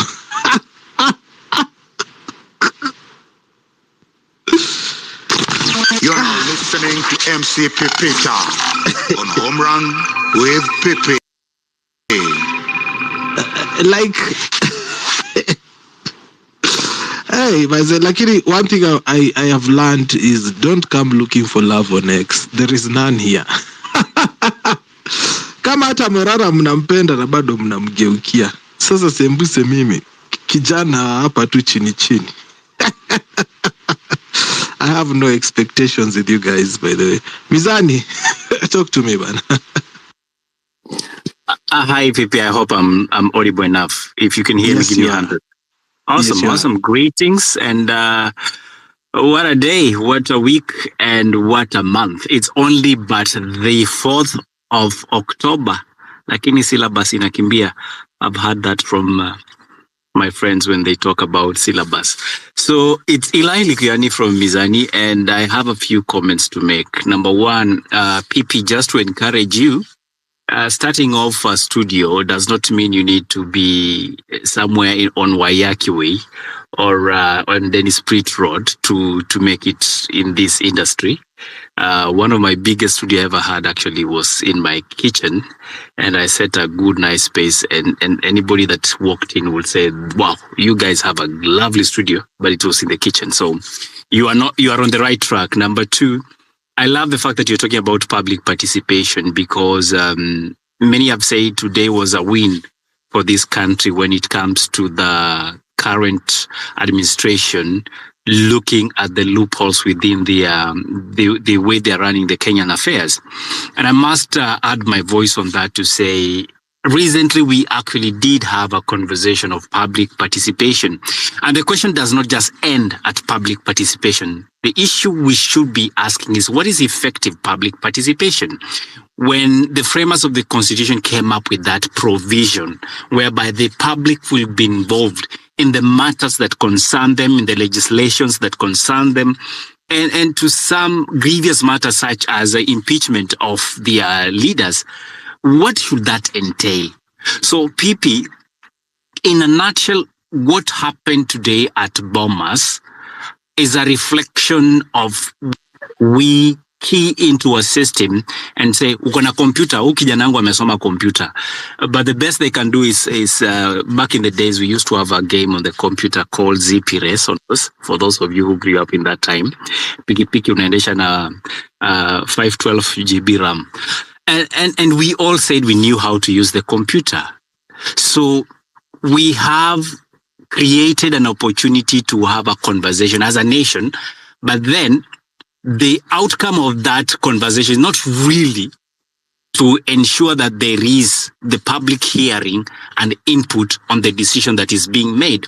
And therefore, even I had one of the speakers, I'm not so updated with the current information, that the court has requested we need to have a part 2. But what will be happening in that? And PP, that is the danger of an informed collective making decisions. So today we possibly had an opportunity to decide how we want to be governed. And fair enough, people address the issues that are pinching to them. So as a governing body, as a governing administration, what should that look like to them? Does it resonate with the agenda that they have for this country, or does it bring a conflicting message that things are not? But then again, you can't talk to a deaf person in a language that they don't understand. So is it time we started talking with signs and wonders? Is something I'm questioning all of us. But 9 out of 10, I must give Kenyans for raising the issues that are pertinent to them. But not having an opportunity to effectively converse on the issue of the impeachment, many will call it was a political plot. But I think it's a defiance of the only thing that stands between organized society and disorganized society, and that is upholding our constitution. Many have called and asked for us to actually even do away with the constitution. My comment is that is not a pretty place you want to find yourself in, because once that is done and suspended, you are inviting somebody else to actually rule over you. So is that what we want? Definitely not. We find ourselves between a rock and a hard place, but I think we still have room to decide what we want for this country. And last but not least, what happened to Morara should not have happened, and all other Kenyans. We cannot be the same citizens that want change, but when we have an opportunity to exercise power, we misuse that power. In a democracy, everyone should be allowed to have their say, and the majority definitely take the day. But the democracy we have as country, the democracy we have as a populace, is the democracy that serves us with mob injustice. Thank you, PP. I learned. You heard the man, mob injustice. You know, one thing I don't like about democracy is the fact that people say there is freedom of speech, but if we do not align in thoughts, then the freedom of speech is limited. And that even counts to our leaders. And that is why most of the people, leaders, were shocked. We are not singing their reggae today, because they want the people to sing their reggae. Ras G, habari yako mzee? Uliona visanga leo?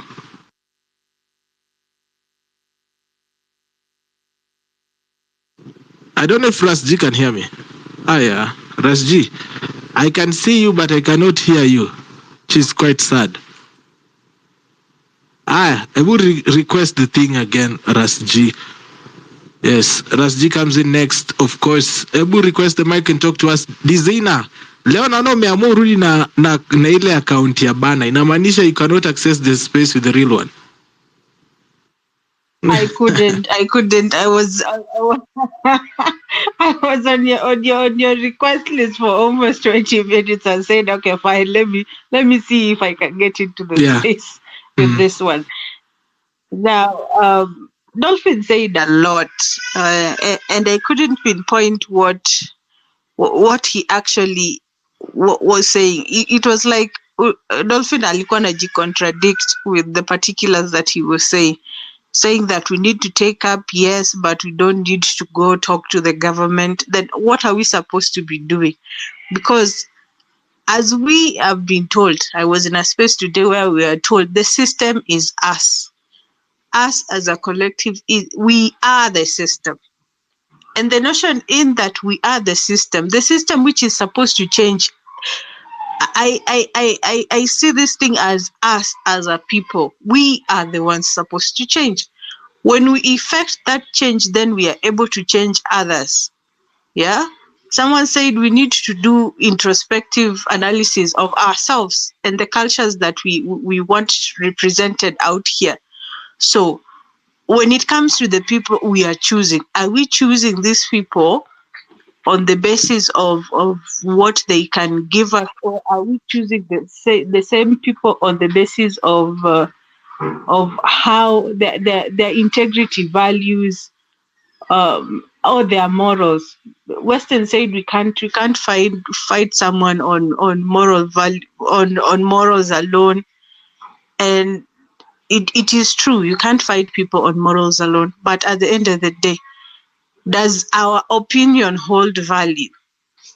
You see, what is happening currently right now, and I wish that people stop disputing it, is that we are changing the narrative of what these politicians usually thought that they knew about us. You know, they knew that, okay, fine, they can bring some very huge problem and then we will simply forget about all the things that were happening before. Unaona? We will simply forget about it. And just a conspiracy here, after hearing Ken Mijungu talk on TikTok this past few days, saying that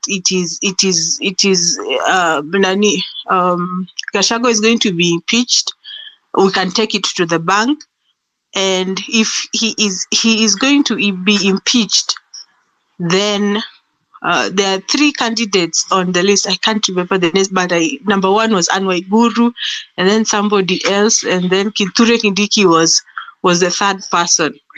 I know it's a by the way topic, but let's just get this over with, because we also need to look at the bigger picture on what goes ahead. Now, all these people, what I'm seeing here, if it's going to happen and Ruto is forced to choose, it is like he is going to see this as a sanitization of the next 3 years. Here is why.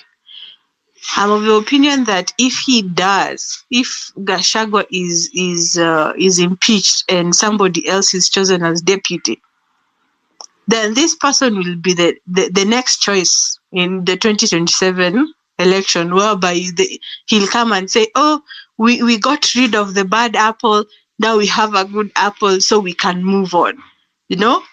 And the tricks are there. Another thing about Morara, that I see that it wasn't actually, I cannot say it was it was the government, yes, but on the side of the MPs goons, because most of the MPs who are there, I've seen a video whereby he came in, was sat down, people sat next to him, he was being salimbiwad by almost people who wanted to say hi. But when DK was saying that the people who were causing fracas were bodily men, you could see they were actually bodily men. And those are only found with goons, because those people who didn't want chaos were running from the issues, from throwing chairs and all these kinds of people. And I'm very sure if I enter TikTok now, I'll get different varieties of these videos, because so very many people are taking videos of the incident itself. My train of thought has potea kidogo. Let me cool down kidogo. We'll come back to you. Naona Ras G amerudi. Wacha tuende kwa Ras G. Ras G amekuwa very patient with me. How are you doing, Ras? Hi, boy. Ras G, can you hear me? Okay. Looks like Ras G is not there. I'm here, my brother. You can hear me right. Ulikuwa umekimbia kwenda, najua hii ni ile part yenye watu wameona pipi amenisahau, wacha niweke simu chini nipike. Bachelor, we. Talk to us. Yes, Pipi. How are you? Niko tu bro, niko salama. You're good. Very interesting day. A day full of so many activities, and I want to confirm to you that I had just come in. Nilikuwa tu ndio nimeingia, and then after communication with my brothers, I went to Bomas. So I'll talk as a first hand, somebody who saw a bit of everything. But even before Morara came in and all that, there's something that I noticed that ilifanya nikajua this day won't it was something that had been planned and everything. One of the things that I noticed, and this will form one of the subjects, is I noticed goons who are usually there during the ODM meetings and extra. I know you're so familiar with the men in black, only that this time round they were not in the outfits of men in black.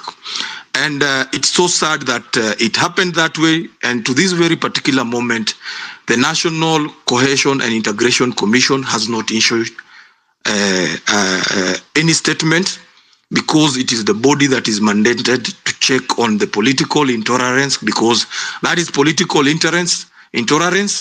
We should accommodate, the constitution allows us to accommodate divergent views. Sasa hii ni kitu yenye ilikuwa imepangwa na wanasiasa na wakapanga, even the taking of the shifting of the public participation from KICC to Bomas, something you do on that particular day. You don't even give a grace period to Kenyans could prepare. They woke up.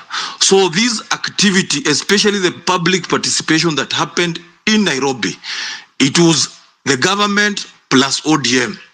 And this is my call to ODM. If ODM thinks that it will continue being the party that propagates violence, that propagates impunity of that nature, that it cannot allow democracy, let it be told black and white and very clear. There is another force in the country, and that force will liberate this country. A combination of William Ruto. We know William Ruto was born in ODM. He has been in ODM before he was kicked out by the same men in black. And now today we have seen the men in black, simply because they got one leg in the government.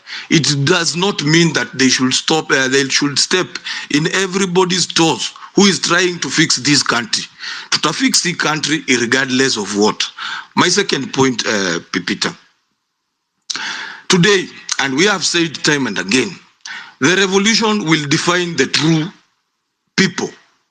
The people who are for the revolution. Many started the journey. Wale wenye walifika mahali wakakuwa confused ama wakakuwa consumed by the fame. If you came in the movement to seek fame, publicity, money, all those things are coming. They haven't come in large numbers. Zitakuja. William Ruto and group have stolen enough. They will pour money. Watamwaga pesa huku nje. So, the betrayal that we saw there, because in your rightful sense, if you know very well that this is your brother, you are together in the revolution, the first thing that you take that mic is to condemn that action. Today, I don't want to mention individual because I'm one of the person who believes he does not warrant to be called even the name. He knows himself, but I'm calling upon the masses, I'm calling upon the population, those people who believe that William Ruto is the problem in the country should mark those individuals. Those are individuals that are not for the movement. They are out there to seek their own interest, their own publicity. But leo, uzuri, as we move, maji itajitenganisha, ama maji itajitenganisha na oil. Now, to the third one, as I learned, Pipita, you know, sometimes you speak, you even unaboil mpaka unasahau what you are supposed to take. The third one, and which is very important, Pipita. This country has spoken loud and clear. Everybody has been glued on the television. Wale wenye wamekuwa mainstream media mmejionea. This motion of impeachment to Rigathi Gachagua should send William Ruto to a very big panic mode. It has backfired so badly on this government. The reason why I'm saying that, even the people in Rift Valley are tired of this government. The people in Eldoret are tired of this government. Bomet people are tired of this government. So, why did William Ruto not send public participation for Adani? Why did William Ruto decide to send to us public participation when he was making deals, when he was busy advocating for us to move from National Hospital Insurance Fund to something that we don't even have, we don't even know what it is. He did not send public participation. But William Ruto wants us to believe that he can do in a day, in a single day, using parliament. Because it is parliament that was trying to rubber stamp this process that he wants so badly. But the country has sent the message loud and clear. But the country did not defend Rigiji because they feel like Rigiji deserve to be defended. The only message that the country is sending to William Ruto is that you cannot pretend, you cannot hide behind the constitution and fool Kenyans that Rigiji is the problem. Kenyans know very well that you are the problem. And Kenyans have decided to take their tribes aside.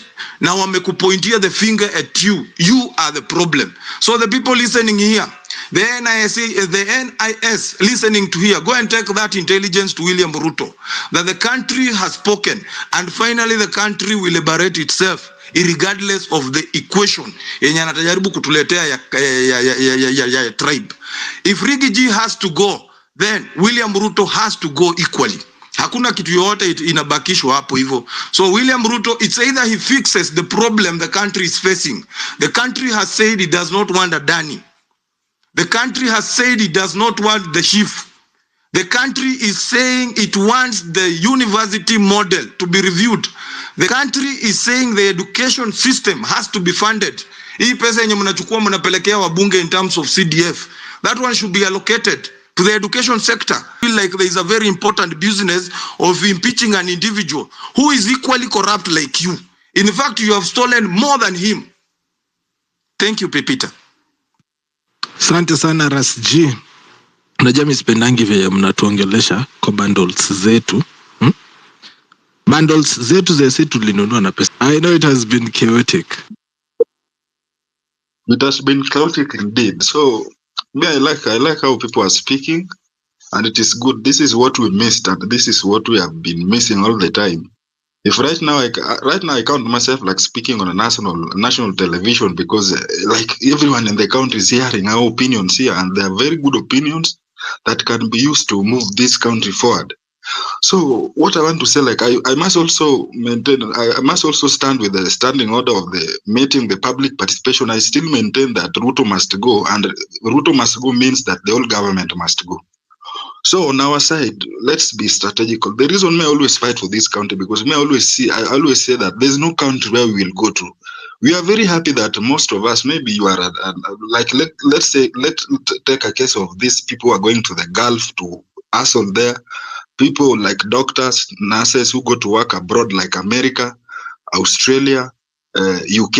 You may take it like me yangu itakuwa sawa nitaenda majubatu.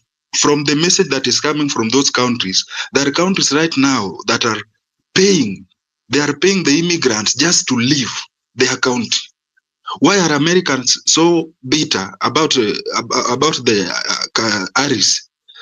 They want Trump to be there so that the people who have gone to America, you know, if America hires you, never be cheated that if you are a nurse or you are a doctor, you are taken to America after doing your NCLEX exam and you go there, that you have made it in life, you are going for good salary. It's not how you think. Those people hire us. It is just a modern slavery, because you go there, you work for like a shift, like for a nurse, a shift like of 4 hours. In an hour, they give you like 400 UD, and you think you have made it in life. They are just doing that because the people, the citizens themselves of America can't, and they have always said that they can't work for those salaries. So it is just a modern slavery. Let me tell you, Trump, I don't know who will win, but me, I always believe the way things are going and the way things are escalating with the war in the Middle East, I know very well and I'm very confident that Trump is going to win. And if Trump wins, the first thing he will do are these immigrants. These people, you will come back. And if you come back, don't tell me that now you will still brag that even if it is not America or UK, you can go to Nigeria. If Nigerians are working on their passports to come and live in Kenya, you will leave Kenya to go and work in Nigeria. It is this same country. It is this same country that we are living in. Hapa ndio tutakula. Hii ujiri yetu tutakula. And I'm telling you, kuna watu hapa wanajifanya like, oh, unaona you are salaried. Someone is paying. By the way, sahi kama unalipo salary ya 50,000 and you think you have made it in life, bro, wewe unafaa ukuwe categorized na kiumbe zingine za binadamu yenye iko kwa hii dunia. You are just a species of its own, because it will reach a time that you get that 50,000 and after deductions you are remaining like something of 28 to 29k. You have a family, you have kids, because the moment you are poor, if you are poor in your pockets, probably you are very excellent in bed. You will be giving birth to many children. Will you sustain 4 kids with 28,000 salary and you are living in Nairobi? And how the rent is doing in Nairobi, will you manage it? Bro, that is why we are saying this change, we are fighting it. Mimi sitoki, mimi nasemanga will.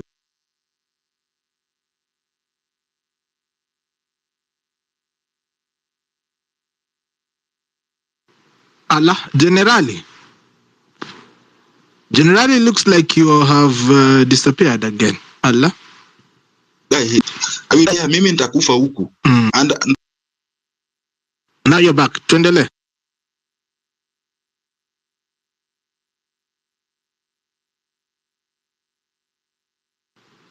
Generally, it's like you're lost again.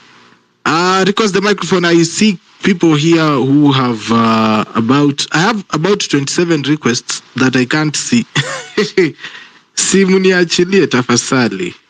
And change. Kenyans, we have 2 ways in which you can bring this revolution, and let's be factual. The first one is the way Bangladesh did it. And from the fact, what I can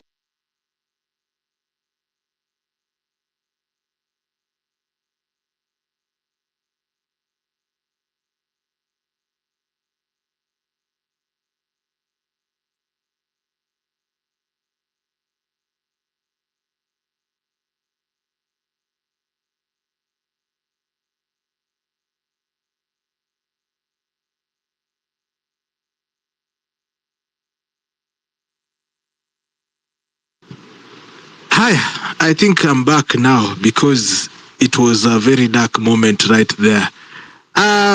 Welcome to the show. I see I've lost part of the speakers. I hope you can hear me, Irving Miseda. Can you hear me? Yeah, I can hear you. Can you hear me? Oh, yes. Kidogo tu ni end this space because now, Anyway, it's 43 minutes past the hour, 17 minutes to 9 p.m. East African time. It's Friday, bwana, which means the week is ending for me. I'll be back here again on Monday, yo. Of course, you can catch Home Run Extra tomorrow with DK Gift. I don't know if he'll be live tomorrow, but I'll be letting you know before the end of the show. Of course, Home Run Extra will be live Saturdays 8 p.m. all the way to midnight, 8 to midnight. But right now, we are finishing our weekly dose of Home Run with PP, of course. I see a lot of comments on the comment section.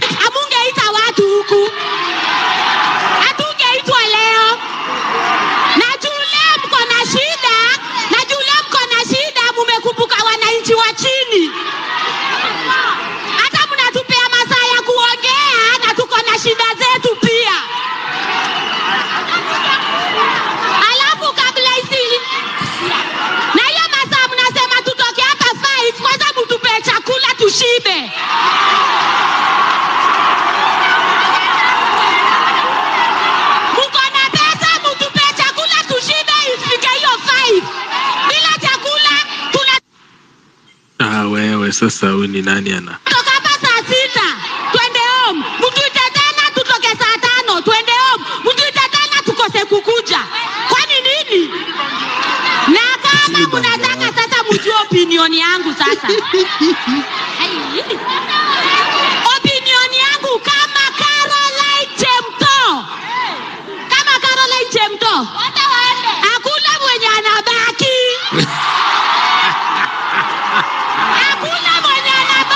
Yeah, anguka nao. MP wakipitisha kwa parliament wanakuna. Hakuna mwenye anabaki. Na ikiwezekana pia MP waende. Hata MP waende. Choma hiyo boma. Waende. Wametuzoea. Yeah. Let's go. Hakuna kutumika tena. What? Tumechoka. Tumechoka. Mnyonge ashuke. Mnyonge ashuke. Tumechoka.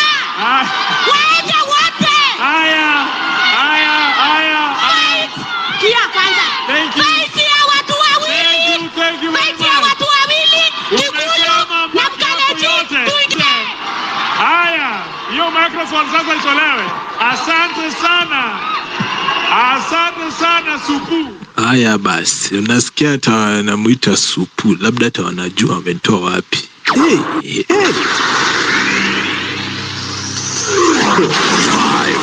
4, 3, 2, 1, 0.